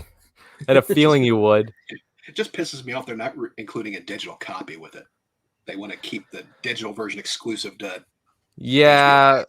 yeah, that kind of bums me out too. But at the same time, I am really glad it's coming out in physical because it deserves it, honestly. But I need to get a 4K TV as soon as possible because I want to see them. Oh yeah, with the way prices are, yeah, you got to. Yeah. But I mean when I saw BVS in the theater, like the theatrical cut, I did like the Batman stuff. That really saved it for me. So I thought that Ben Affleck was awesome as Batman. Yeah, dude. I remember that scene where the cops like are shooting at him and he's like hanging on the wall. Yeah, dude. I remember when that first that fucking jump scared me when I saw that in the theater and my heart was beating like crazy. Like, holy shit.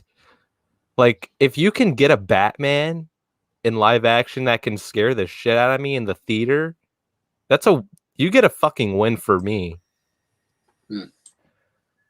And that, oh my god, that warehouse scene, dude. That is the best. I don't care what anyone says. That is the best Batman scene ever put in cinema. I don't fucking care what anyone says. That is the best Batman fight scene ever. My favorite Batman scene is from Batman Begins. I mean, I like Batman. I like the Nolan stuff too, and I do like Batman Begins. My favorite scene is when he escapes Arkham Asylum with Rachel, and he has to call the bats.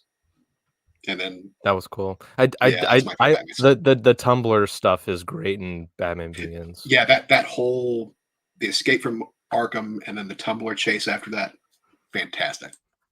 Yeah, no, but the warehouse scene is from BVS is my favorite. Still is. All right. Now that we got that out of the way, Tom, it's up to you.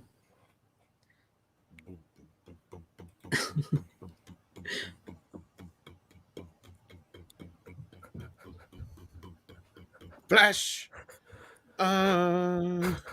savior of the universe. Love that nice little introduction you had there. Love this movie, of course. It's batshit crazy, but it's fun. We get the 4K edition from Arrow here, and with all the goodies as we were discussing earlier.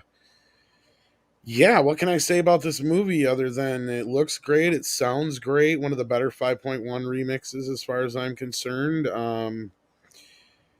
It looks really nice. I don't know if it's from the original. I'm looking here. Yep, from the original negative, and it looks that good.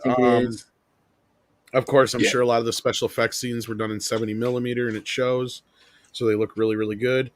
This version also comes with Life After Flash, the documentary, and then a bunch of other special features, including a discussion about the other version that never made its way to the screen, the more serious version of Flash, which is kind of interesting. But yeah, this is a pretty good restoration. It would have been nice if it was a Dolby Atmos mix, but hey, 5.1 is good enough. It sounds really good.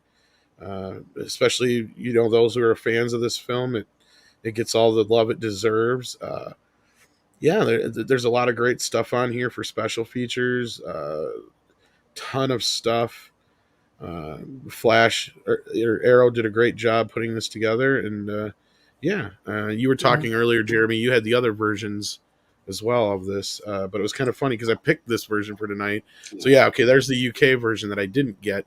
I opted out of because I already have the special edition of the soundtrack, and the few bonuses you got otherwise just didn't cut it for me, and I already have the Universal release on Blu-ray, so I didn't feel like like I said, this is one of my favorite films, so I got the Arrow and the Studio Canal versions, and I regret nothing. Oh no, if I had the money at the time, I probably would have got both or that one just because, but you get a little you get a few other and bonuses that I didn't get. Poster. I got the poster and the lobby cards are the only other thing it came with. I actually have an original lobby card set. Oh, that's cool. Awesome. I've got 2 original posters for the film, and I've got the lobby card set. This is way off topic, but Universal, most movies when they did lobby cards back in the day, they do like a set of 8 to 10 lobby cards. But there was a period in the late 70s, early 80s where Universal only did 4 lobby cards per movie. So some of those Universal films, it's a lot easier to find a full lobby card set. Gotcha. So I've got like Jaws. I've got Jaws 2. I've got Battlestar Galactica. I got a program for Jaws 2, and the bastard bent it when he sent it in the mail. So pissed. Jaws is my son's all-time favorite movie. So mine too. Last year for Christmas, I bought him an original Jaws 2 poster. Nice. That's tri-folded. It has no vertical fold in it.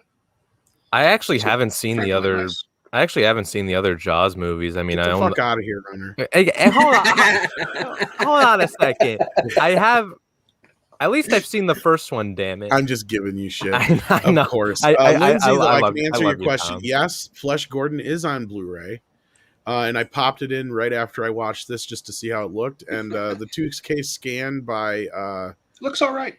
Rooster Teeth was okay, but it suffers from that line thing that a couple other releases have. I can't explain it, but I've tried asking a few specialists about it, and they can't really explain it to me either. It's got to be something in the scanning process. I don't know, but it's not horrible for Rooster Tooth or whatever I think the company is that put it out. The movie itself is just goofy as shit.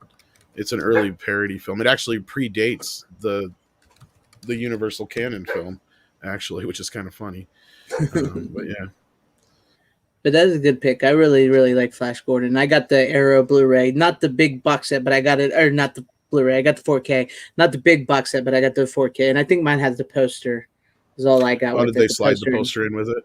Yeah, I think I got the poster inside of it, but that's about all I got with it. Well, in the soundtrack, which is funny because I saw the discs on the advertisement, and they are the exact same discs that are in my Queen box set. So I'm like, I don't need it. That's the Arrow one too. Yeah, that's the only thing, because like the only thing that came with that I didn't get then was whatever. Yeah, like you said, the 2K version, and the booklet I think is exactly the same actually. Yeah, that's the main reason I bought the studio. Oh yeah, it's exactly the same. Was for the remastered Blu-ray. Yeah, which to me I didn't really see the necessity of it, and since I already had the soundtrack, I was like, yeah, this one I'm just going to pass on the import. So. But it's a good pick, and it's a great movie. Does that version also have Life After Flash in it too, though? Yeah. Okay. Yeah. So that's it. Then the only difference is the soundtrack, the 2K disc, and the few other extras there. And Runner, you should check out Flash Gordon because I really think you would like that one too. Yeah, he will not. It's been it's been on my radar for a while. I just haven't gotten into it somehow. The thing you have to remember with Flash Gordon is the way it was made to resemble the serials from the 40s. Yes. So the special effects are purposely done a little more kitsch than Empire Strikes Back, because Empire Strikes Back came out the same year, and it is a bit pop arty. It is very. I wouldn't call it campy, but I like quiche. That's the word you use, or quiche, or however you say it. Yeah, like that's the word I guess I would use. That it's very that. Yeah, I what does it say? Like the guy who plays Flash Gordon. I know he's technically Flash. Yeah, Sam Jones. He's technically Flash Gordon in the Ted movies. So I've seen those. Yeah, he was dubbed for the 1980 film. Yeah. Yeah, he was, because he got mad, and so. Yeah.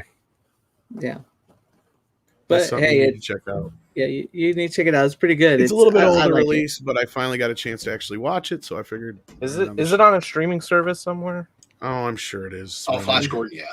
This is the physical media show here, Runner. Physical. Do not say that word. Okay.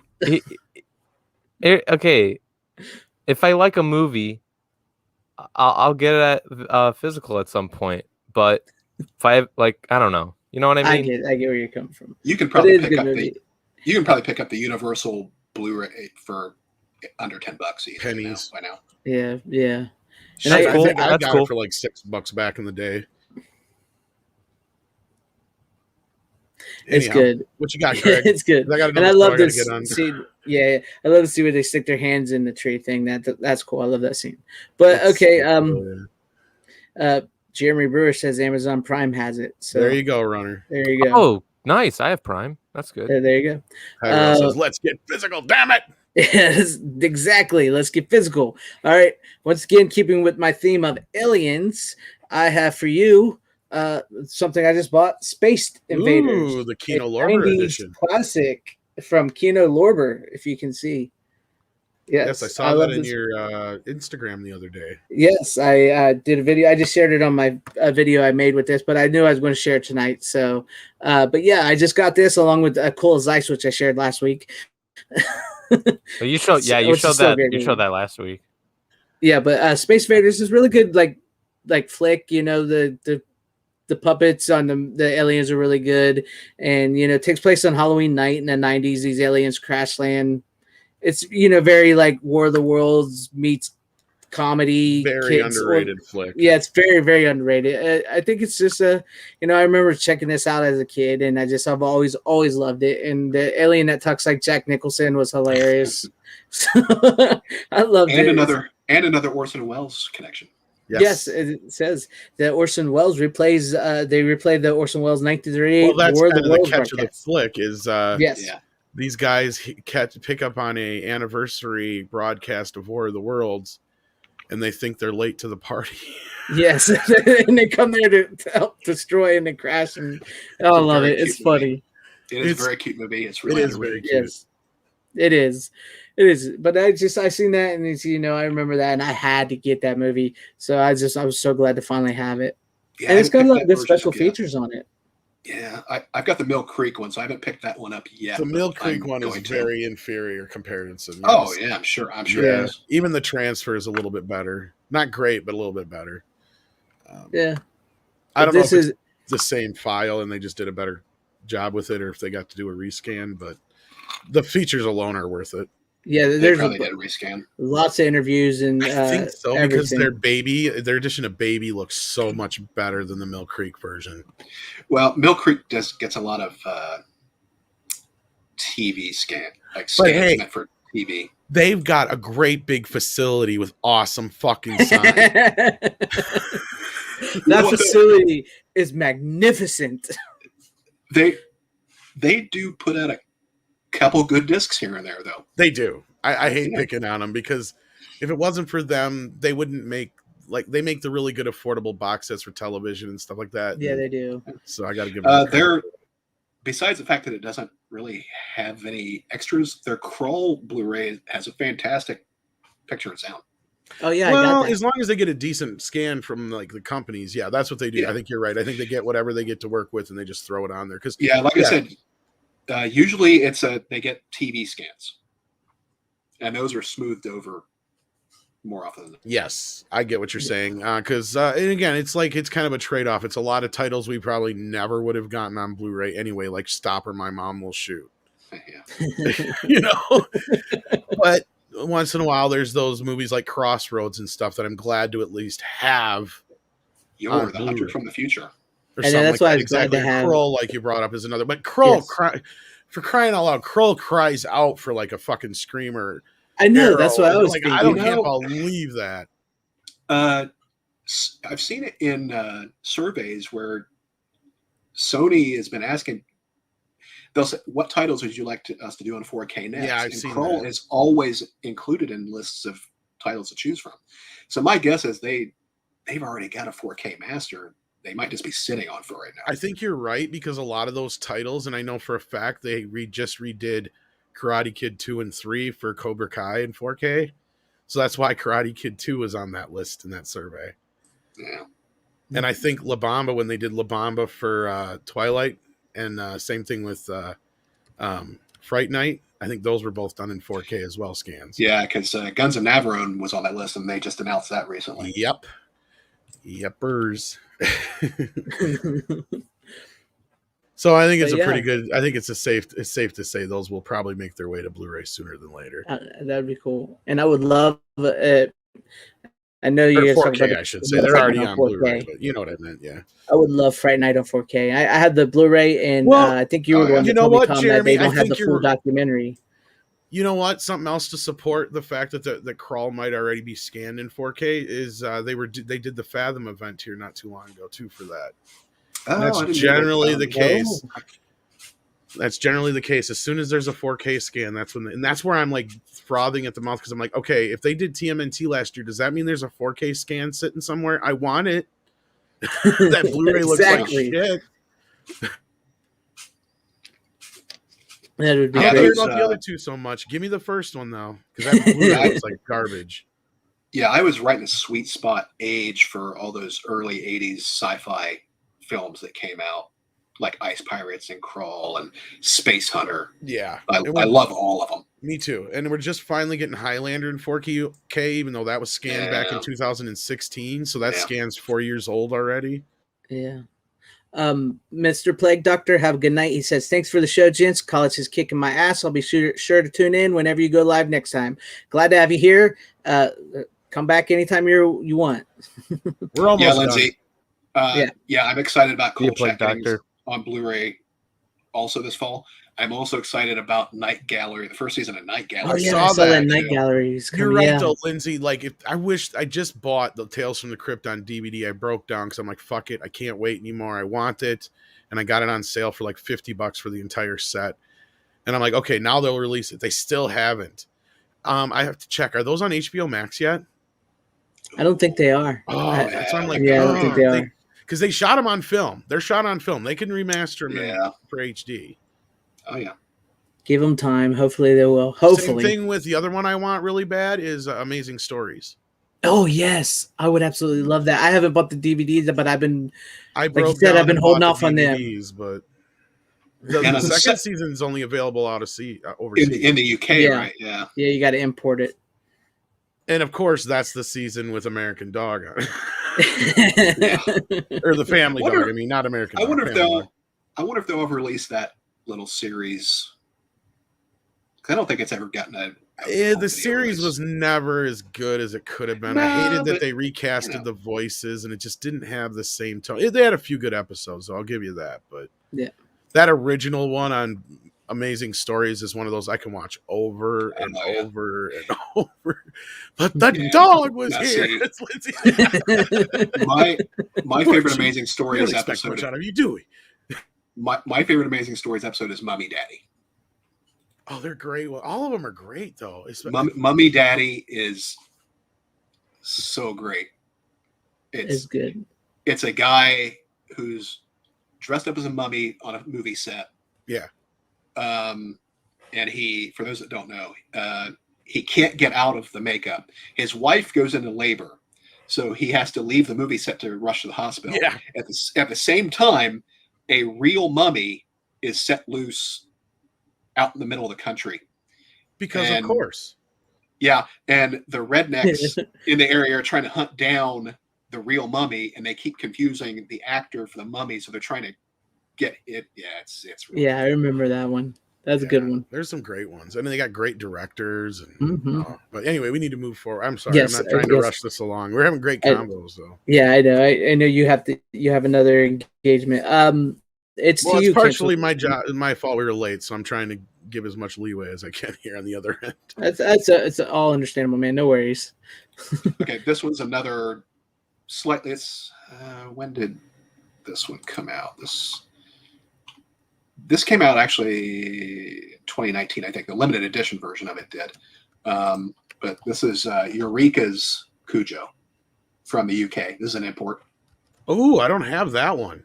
It is region B locked. It is locked to region B. I have the Lionsgate one. What's the difference? There is a ton of interviews on this. A lot of interviews on it. Okay, the Lionsgate one does have some special features, but I wonder if it's different stuff. The Lionsgate one doesn't have nearly as many features as this one does. Okay. This one has, just for instance, this one has a 40-minute interview with Dee Wallace. Oh, wow. Okay. Is that still available? Or? Oh, yeah. This version is available. The limited edition came with an extra disc that was like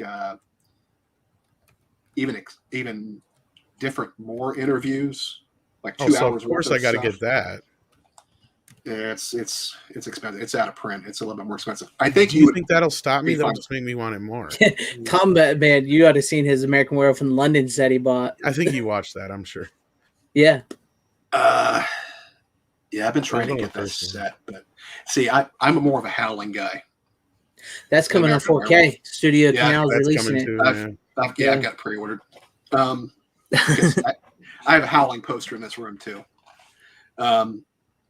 Yeah, I got this because we're thinking about showing Cujo. We do an all-night horror movie marathon every October for charity. This will be the 25th year. Actually, we're doing it. We're thinking about doing Cujo this year, but we're not quite sure. So I do it because, like Tyrell says here, I love Cujo. It's a very intense, and it deserves another watch. It is. It does, because it is a really good movie. Because we try to get a good. This is from Eureka. Okay. So it's top notch because they're. Yeah, I'm assuming it's probably either the same or from the same as the scan that Lionsgate used probably. Yeah, it's Studio Canal new scan. So yeah, because the one that's on Olive sucks. Yeah, I've got that one too. I see the single disc edition here. This is not good, guys.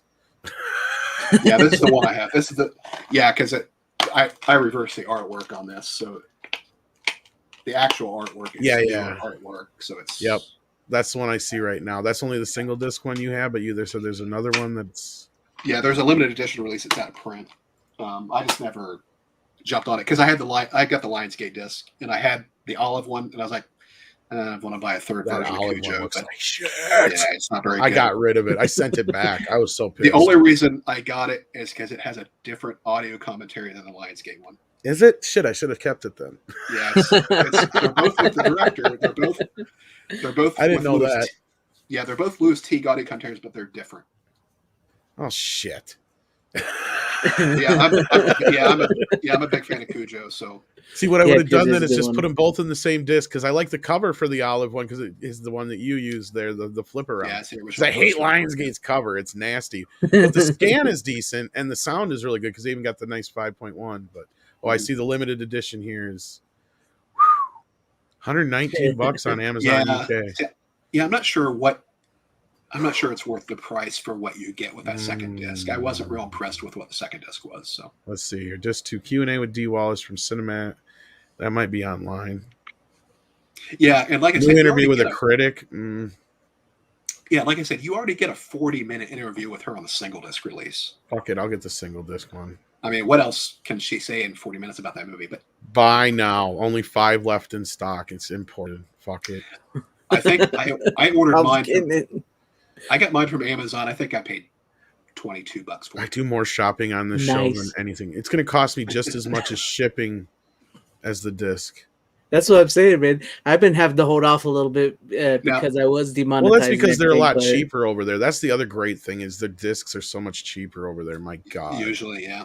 Now I got mine from I ordered mine from the U.S. Amazon site, but it was the Amazon's import. You know how you can order stuff from like Amazon UK through the normal Amazon. Yeah, but it's almost the same price or more anyway. I've noticed, but yeah. Because I think I paid. I think it was around $22-$23 is what I paid in total. That's the average. And I pay about the same price when I order it through the UK once. I'll bounce around, just depends. Now I see the Dark Half here was out by Eureka. Don't tell me that's the same as the Shout Factory because that's one I spent a little too much on. It probably is. I wish I could get that on Blu-ray. It's probably very similar. It looks like it. Might even have newer the DVD of the Dark Half. Fuckers, I'm getting out of here. I know. I feel like I said. I feel the same way every time I do this show. I always want to spend so much money on stuff I learn about, and I've had to hold off here for a while. While I'm on this show, I do more shopping while I'm on this show than any other show. There's an Olive signature. Oh, you mean indifference in there? Yeah. See, yeah, they've done some decent releases, but like that one was just what the fuck. And the same thing with Monster Squad. I actually sought out the Lionsgate versions of both of those just because. Yeah, the Lionsgate version's way better. Yeah, I've got both versions of Monster Squad too. The Lionsgate one's world of difference. Now, all of the signature series of the original Invasion of the Body Snatchers is an excellent disc. Okay, well, I'll note that one because I've been avoiding a lot of their stuff unless it's like the only version you can get. Yeah, this one's got a ton of extras on it. It's got a commentary track with Joe Dante and I believe Kevin McCarthy. And we haven't even talked about the movie. The movie's great. The movie's one of the better Stephen King adaptations, actually. Oh yeah. Different than the book. A little bit, but not totally. I think for the I don't know. The book was going for a different tone. Well, the book is just larger, right? Like, well, in the book, she's portrayed as more of a horrible mother in the book. True. Who basically gets her comeuppance by, spoiler for the book, the kid dying. Yeah, that's the one. See, that's the thing. That's the big difference that sticks out to me other than the book. Yeah. The movie starts like 3 chapters into the book or whatever, but. Yeah. They changed the movie, spoiler alert for this, nearly 40-year-old movie. The kid doesn't die in the movie. And it's because Dee Wallace read the script and said, hey, you can't kill a kid. You've taken the audience on this. Yeah, I agree. You've taken the audience on this big, tense ride, and then you kill the kid. The audiences are going to hate it. So they actually and they were already thinking about changing it. So they contacted Stephen King to see if he was okay with it. And he said, absolutely. He goes, the most hate mail I get is because I killed the kid. I can almost believe that. He puts it right next to his pile of hate letters for Maximum Overdrive. Probably. Yeah. I love Maximum Overdrive. That movie may show up one of these days on this show. Yeah, I've been trying to get it myself. Oh, I got it. You better get it before it goes out of print. I know that's why I've been, like I said, I've been having to hold off on certain things here lately, and that just pissed me off because there's so much I want to buy. I'm really surprised none of the Vestron stuff's gone out of print yet. Yeah, me too. So honestly, I wouldn't worry too much, Greg, but I'm surprised they haven't started doing like a 4K line because that would be one of the ones I'd see them kicking it off with. Like that. They're putting like the minimum amount of money into that Vestron series. I know. It sucks. And it's good that they now have a lower price point now because they were overcharging before. At I just got the Wraith, like last month. Oh, I love that. I got it too. It was $12, whereas last year it had been at least 25. Yeah. Yeah, they made that aspect of it a little better, and they do decent scans, so I can't complain about that part. But I watched the Wraith was pretty damn clear, so it was pretty good. Yeah, they're hit and miss on their scans on the Vestron series. Like I said, they're putting like the bare minimum of funding behind. They're probably one of the ones that they don't get a chance to actually mess with them themselves. They probably get whatever they're sent to. I imagine. Yeah. I Archer note, Jacob Barton, have a good night, buddy. Just want care. to say good night. Yeah. On that note, I heard a rumor that the next Vestron title they are going to announce is going to be Steel Dawn with Patrick Swayze. Yes, I did hear that too. Still Dawn is coming. Yes. Right. Barton, take care and enjoy Beetlejuice with your daughter. Beetlejuice. Yes. Runner, Runner, what if do you you're got ready for to us? go, it's your turn. What do you got? All right. This is a better movie. If Rookie Critic is final still in the pick. chat. Yeah, thanks for interrupting me. I know that.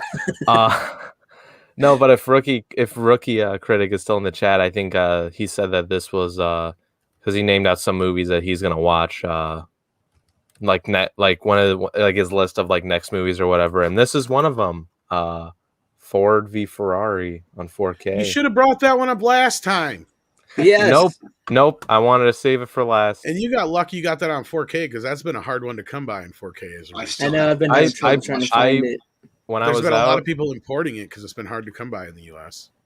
Really? Because I mean, I went to a Best Buy in Minnesota because that's where I was. Well, there you go. That's because in the middle of nowhere. Yeah, I know.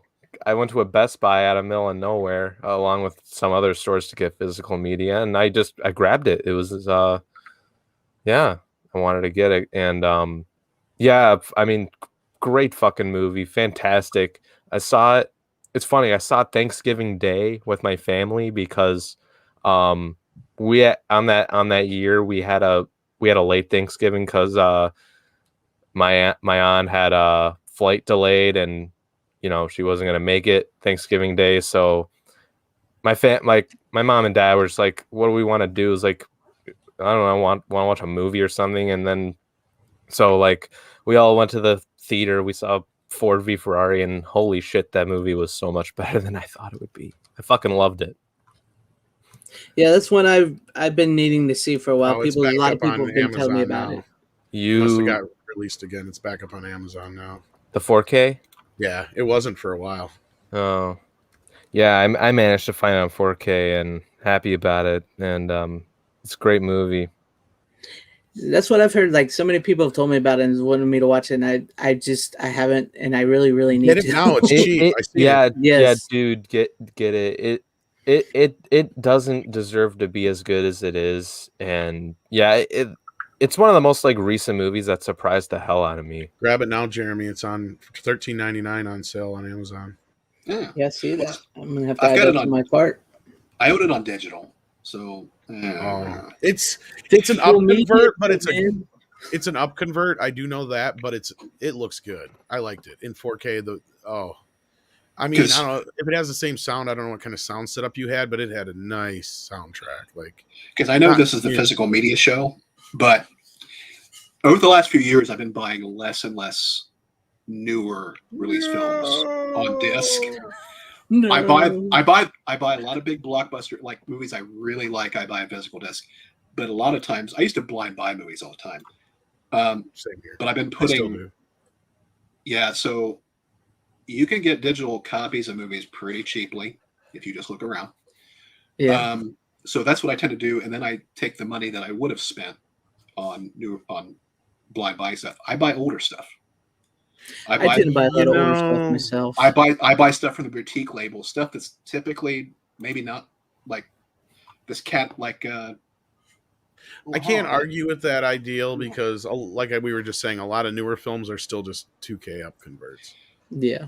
Well, it's not even that. It's just there's so much out there, and they don't put shit on the discs anymore, so it is kind of no, they don't do it. Yeah, and I mean, two Evil Eyes on 4K. I mean, there's just so much good stuff coming out that. No, I can't argue with the logic to a point. I mean, there is a couple of newer films I got only on digital, though. Yeah. All right, Lindsay. What were you saying? Sorry, Jeremy. Well, like I got The Conjuring today, or yesterday. I went out and got the new Conjuring film. But it's not like I'm not spending less money on physical media. I'm just changing what I've been buying on physical media. Right. I'm pretty picky and choosy with the new movies I buy, though. I mean, there's some blind buys I do, but Usually, a lot of the more blind buys I do are classic films because I know there's better chance. Yeah, Right.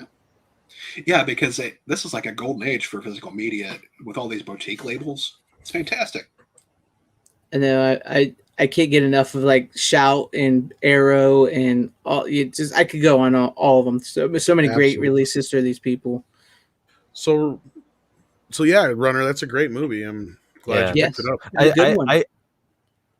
I thought about showing that one, but I had to show BVS just to get it over with. So you had to kill the stream earlier. Yeah, because Tom was saying like, oh, you should have showed that one, and it's like, nah, I'm gonna show it last because I want to end it with a positive I don't know note. if visually I could say that's a reference quality 4K title, but the sound is fucking amazing balls on it. Especially the Dolby Atmos. It may be DTS, but I think it's Dolby Atmos on there. But it sounds like you're in an arena when they get going with the cars and stuff.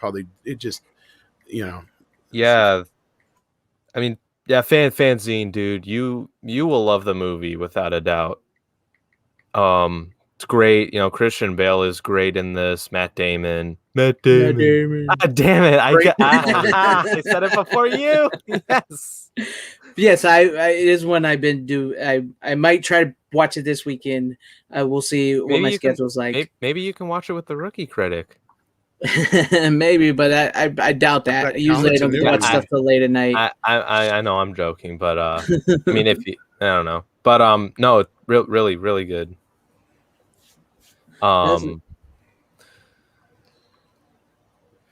Yeah, and it's because I remember when what's his name, James Mangold, who directed the movie. I remember when he was announced for, was it Indy 5, and I was like, okay, that's not a bad choice, but after all the nobody said Twitter, that until he started doing that shit. Yeah, I know. And I'm just like, they were more or less counting down the days till Kathleen Kennedy fired his ass. I remember when he started doing that shit out of random. I'm like, dude, you directed Logan and Ford v Ferrari. Why are you doing this? Yeah, he's a solid director. Well, I was gonna say he's a veteran director. He's directed a lot more shit than that. That's just his more recent. Well, I know. I haven't seen his other stuff. I've only seen his recent stuff. 310 to Yuma is fantastic. Yeah, I was gonna say he's been. Yeah, that is a good one. I've heard he's done some other good stuff, like before, but I haven't seen those movies yet. I've seen Logan and I've seen the Wolverine, but I barely remember it. Walk the Line is one of my favorite musical biopics. It's a good one too. Yeah. As of now, Ford v Ferrari is probably my favorite that he's done. It's a good flick. Yeah, really. My last thing is not a movie. Your last one. But I did show the movie a couple of weeks ago. What you got? We got one of the biggest soundtrack releases I've ever seen for a movie in my life. Almost Famous got a 5-disc, and the record is even more, because there's tons of records in the record set. But it comes in here. I'll show it a little more here. Sorry. That's awesome. It comes in a nice folder. Mine broke already. This is supposed to stay in there, but it's supposed to look like Cameron Crowe's notebook or whatever, and then the discs are in the back here. But yeah, it's cool. 5 discs. It's got everything from pretty much all the songs that were in the movie, even a couple of remixes like Tiny Dancer featuring the cast, which is basically like the music video version of it. The score for the first time, even some outtakes from the score. But yeah, the first 3 discs are the original soundtrack, spread out. And then the 4th disc is all Stillwater's music, the fake band of the movie. Yeah. So you get all their tracks plus some demos. And then the 5th disc is the score. And yeah, it's pricey. It's a pricey release, but it's the biggest release I've ever seen for a soundtrack in my life. I've never seen one getting this kind. Even musicals, I don't remember a musical ever even getting this kind of attention. Yeah, that's pretty. I've never seen one like that myself as well. So that's pretty neat looking. And the amount of Led Zeppelin on here, I'm fucking surprised. I mean, I'm surprised it's in the movie in general, but for anybody who knows about music rights stuff, yeah, the fact that there's 4 or 5 fucking Led Zeppelin tracks on here, I'm I'm completely surprised how many are on here. They didn't start licensing their music out until 10 years ago. And even then, they're still pretty. They're pretty expensive. Yeah, but you got let's see, 1. I know there's at least 3 on here. 4 or 5. Yeah, I was right. About 4 or 5. Yep, 5. 5 Zeppelin songs. Jesus. You know, you got Steely Dan, you got fucking Elton John, of course, Stevie Wonder, Neil Young, David Bowie, Fleetwood Mac, Beach Boys, Joni Mitchell. Damn. The score was done by Nancy Wilson. I mean, most of you might know who she is already. So I mean, like, I just wonder if Cameron Crowe crawled in a few favors for. Oh, I'm sure he did. He was. Oh yeah, he's like, hey, I did a movie about when I toured with you guys. Well, because a lot of those songs aren't on the original release. Like, because I have the original release. I mean, this even has the Alvin and the fucking Chipmunks song on it. Yeah, and it's even got out like little sound clips from the movie and stuff. It was a really great release. It's pricey, so that's the only thing. I finally bought that movie on Blu-ray not too long ago, and then Paramount announces the new Blu-ray release. Oh, are you kidding? Yeah, I finally got around to buying it. It looks gorgeous, though. I'll tell you that much. Paramount's been. Yeah, Paramount's they've been doing new 4K masters, but not releasing these movies on 4K. Yeah, that was one of the rare ones that they actually did in 4K disc. I got the Steelbook. Yeah, it's nice. Yeah, because 48 hours. I mean, why wouldn't you release 48 hours? I know, and they still didn't put that out in digital in 4K. Yeah, that's true. Because I got that on iTunes and it's still HD. I know, me too. Well, I got another 48 hours in digital because for the longest time, this is the first time that's ever been on Blu-ray. And I actually showed those last week, if you'll remember. Yeah, you did. And that's what I've been bitching about, because at least Golden Child, even though it was only a regular Blu-ray, at least the 4K, and it also actually had HDR on it, and it looks better on. And I did check it against the Blu-ray. That's one of the rare occasions where the digital does look a little better because of the HDR version that's on digital. So, I mean, I'll deal with that. I even paid a little extra because the stupid digital code only gives you the 1080p version. That's one thing. It's like, okay, Paramount, you want to make us happy? Fine, don't release a 4K version because it's more expensive. We get that, but at least make the digital code work for the 4K version. Exactly. That I wouldn't bitch about so much. And another thing that Paramount's starting to do is they're starting to not include a regular Blu-ray with their 4K releases. Which I'm not, unless the special features are only on the standard Blu-ray, I don't care. And it annoys the shit out of me because then I got to keep coming to America only has the 4K disc, which means I still have to have the Blu-ray around. Well, that's where I have the digital for that. See, but I don't have any case where I'd watch just the regular Blu-ray probably. So no, I wouldn't either. But it's kind of an OCD thing. I hear you to a point. Like I said, and the only time I really give a shit is if the special features are not carried over. Then I like to have it just for that. Yeah, for the both of them like that. Otherwise, I generally give my extras away just to start making some room. I had to buy another damn shelf for my Blu-ray. I'm right here with you. I'm gonna have to buy another shelf of my stuff. Kind of like the ones you got behind you there. Yep. Yeah, when I redid this room early this year, I had these two larger shelves. I bought these for the room because I've got like four more shelves like these out in the TV room with the rest of the Blu-rays. Wow. So how many do you have all together, do you think? Probably about 6,000 Blu-rays. Oh wow, you got me way beat then.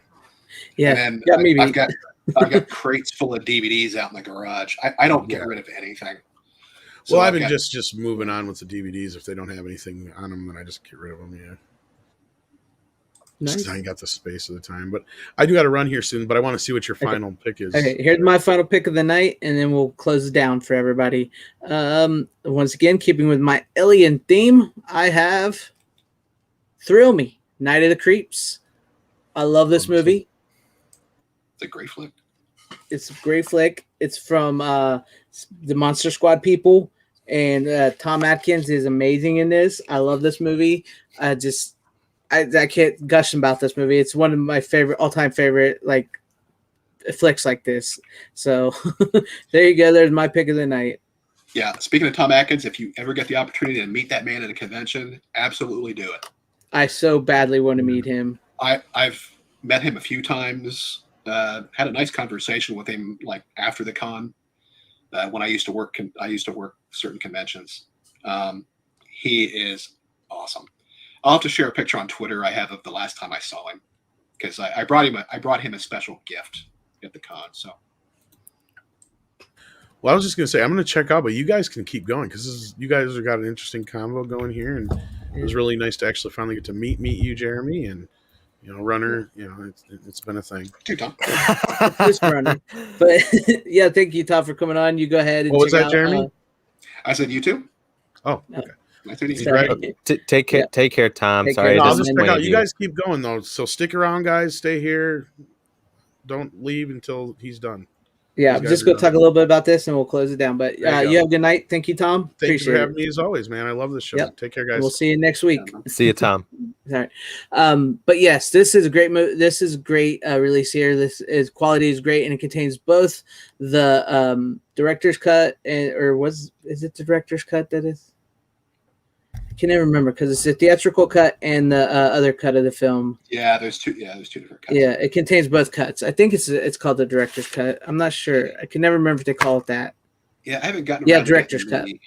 I haven't gotten around to getting the Shout Factory version. I've got the original version that Sony put out. This one is really good. It's got both cuts of the film, and it looks beautiful. And like I said, I love this movie, and Tom Atkins just kicks ass in this. Thrill me, and I love I love the whole 50s sci-fi vibe in the beginning, and then the 80s and how it pays homage to that, like most 80s movies like that. So it's got so many great interviews and all kinds of stuff on it. So it's really great. Yeah, it's another somewhat underrated movie. I mean, it was underrated. It was underseen for a long time. Once it came out on Blu-ray, I think a lot of people got to see it for the first time. Yeah, it did. And it's just one of those great 80s flicks that, like you said, a lot of people didn't know about it. And I think if you go back and watch it, you'd really, really enjoy it. From the director of the Monster Squad. Yes, from the director of Monster Squad. Like I said, if you've seen Monster Squad, he actually made this movie first. Yeah. And while he was making this movie, he got greenlit for Monster Squad. So in the bathroom scene, when his friends getting attacked by the slugs, on the wall, on the back of the wall, it says Monster Squad. Yeah. Yes. Yeah. So, I still want to watch that movie. It looks good. What, Monster Squad? Yeah, it's been on my list. You gotta watch Monster Squad. Yeah, I know it's been on my list for a while, but I want to watch it on Halloween. You know what I mean? Oh, definitely. Or on October, because there's certain movies I'm like Monster Squad still holds up. It does. And I really wish we get a Scream Shout Factory of Monster Squad one day. That would make sense. The Lionsgate. Well, it's out of print, but or is it out of print? No, I think you could. I think they the one version is out of print, but they reprinted it, and it's not quite as good as the one before it. Well, Lionsgate put it out, and then Olive Films put it out. It might be the Olive Films one. Yeah, the Olive Films one is not the one that's good. The Lionsgate one has plenty of extras, and it's a better transfer. Yeah, I have that one. Yeah, Monster Squad's. Yeah, I have a lot of nostalgia for Monster Squad. So yes. And if you like Monster Squad too, you would like Night of the Creeps because it's got that same type of vibe to it, and it's just really good. I mean, it's a really good flick. Yeah, and then Fred Decker did RoboCop 3, and then he never directed another film. No, well, RoboCop 3 wasn't very good. Yeah, yeah. Fred Decker did a lot of TV stuff after that, and then wasn't really involved in another movie until the Predator film from a couple years ago. Yeah, because he and Shane Black are friends. Yes, but that Predator film was not very good as well. Yeah, it was not great. That was a real disappointment. Yeah. I know. And no Glizner. I've not seen Wolfman's Got Nards. That's also been on my list to buy because I've been dying to see that documentary. Yeah, I haven't seen that yet either. Yeah, the kid that Andre. Well, yeah, Andre apparently just had a massive heart attack. He had the Widowmaker. Yeah, and he's doing well now, thank God. But the kid that played the Wolfman Got Nards kid, the fat kid. Yeah, the fat kid. He died young. Yep. Yeah, he died very young. Yes, he did. It was sad. It was when I learned about that later on. I was like, "Holy crap!" Because when you look them back up after you watch a movie, when you grow up and you look back and you want to know what happened to him. It was sad to learn about that, man. Yeah. But yeah, that was my final pick of the night, and I enjoyed having you on here. Cancel Jeremy Runner. Oh, yeah. You're always good to have on here, even though you're rookie critic light. Thanks. You had some good picks tonight. Everybody had good picks tonight, and I really, really appreciate it. And any final words before we close it out? No, not for me. No. I would say something, but I can't think of anything. Like you ever do.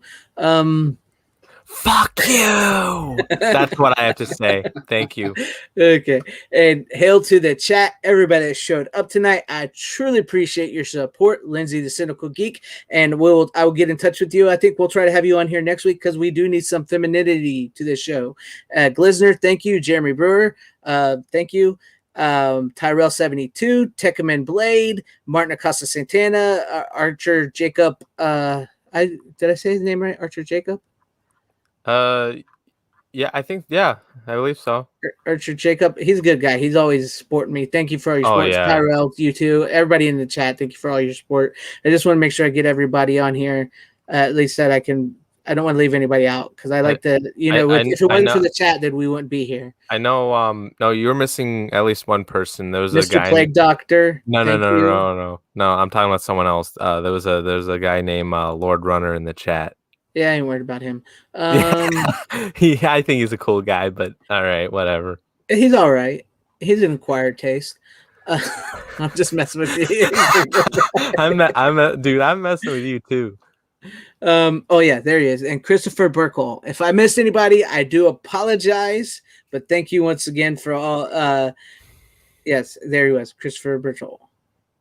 Yeah. I mean, shout out to the chat. You guys, keep us going. You guys are, the amount of support that you give us is amazing, and it keeps the show going. So thank you guys. Yes, because you guys are why I do it, and hanging out with these guys and talking about our physical media is amazing. So appreciate y'all. Appreciate y'all for coming on the panel as well. So let's see what clip I can play as I close it out.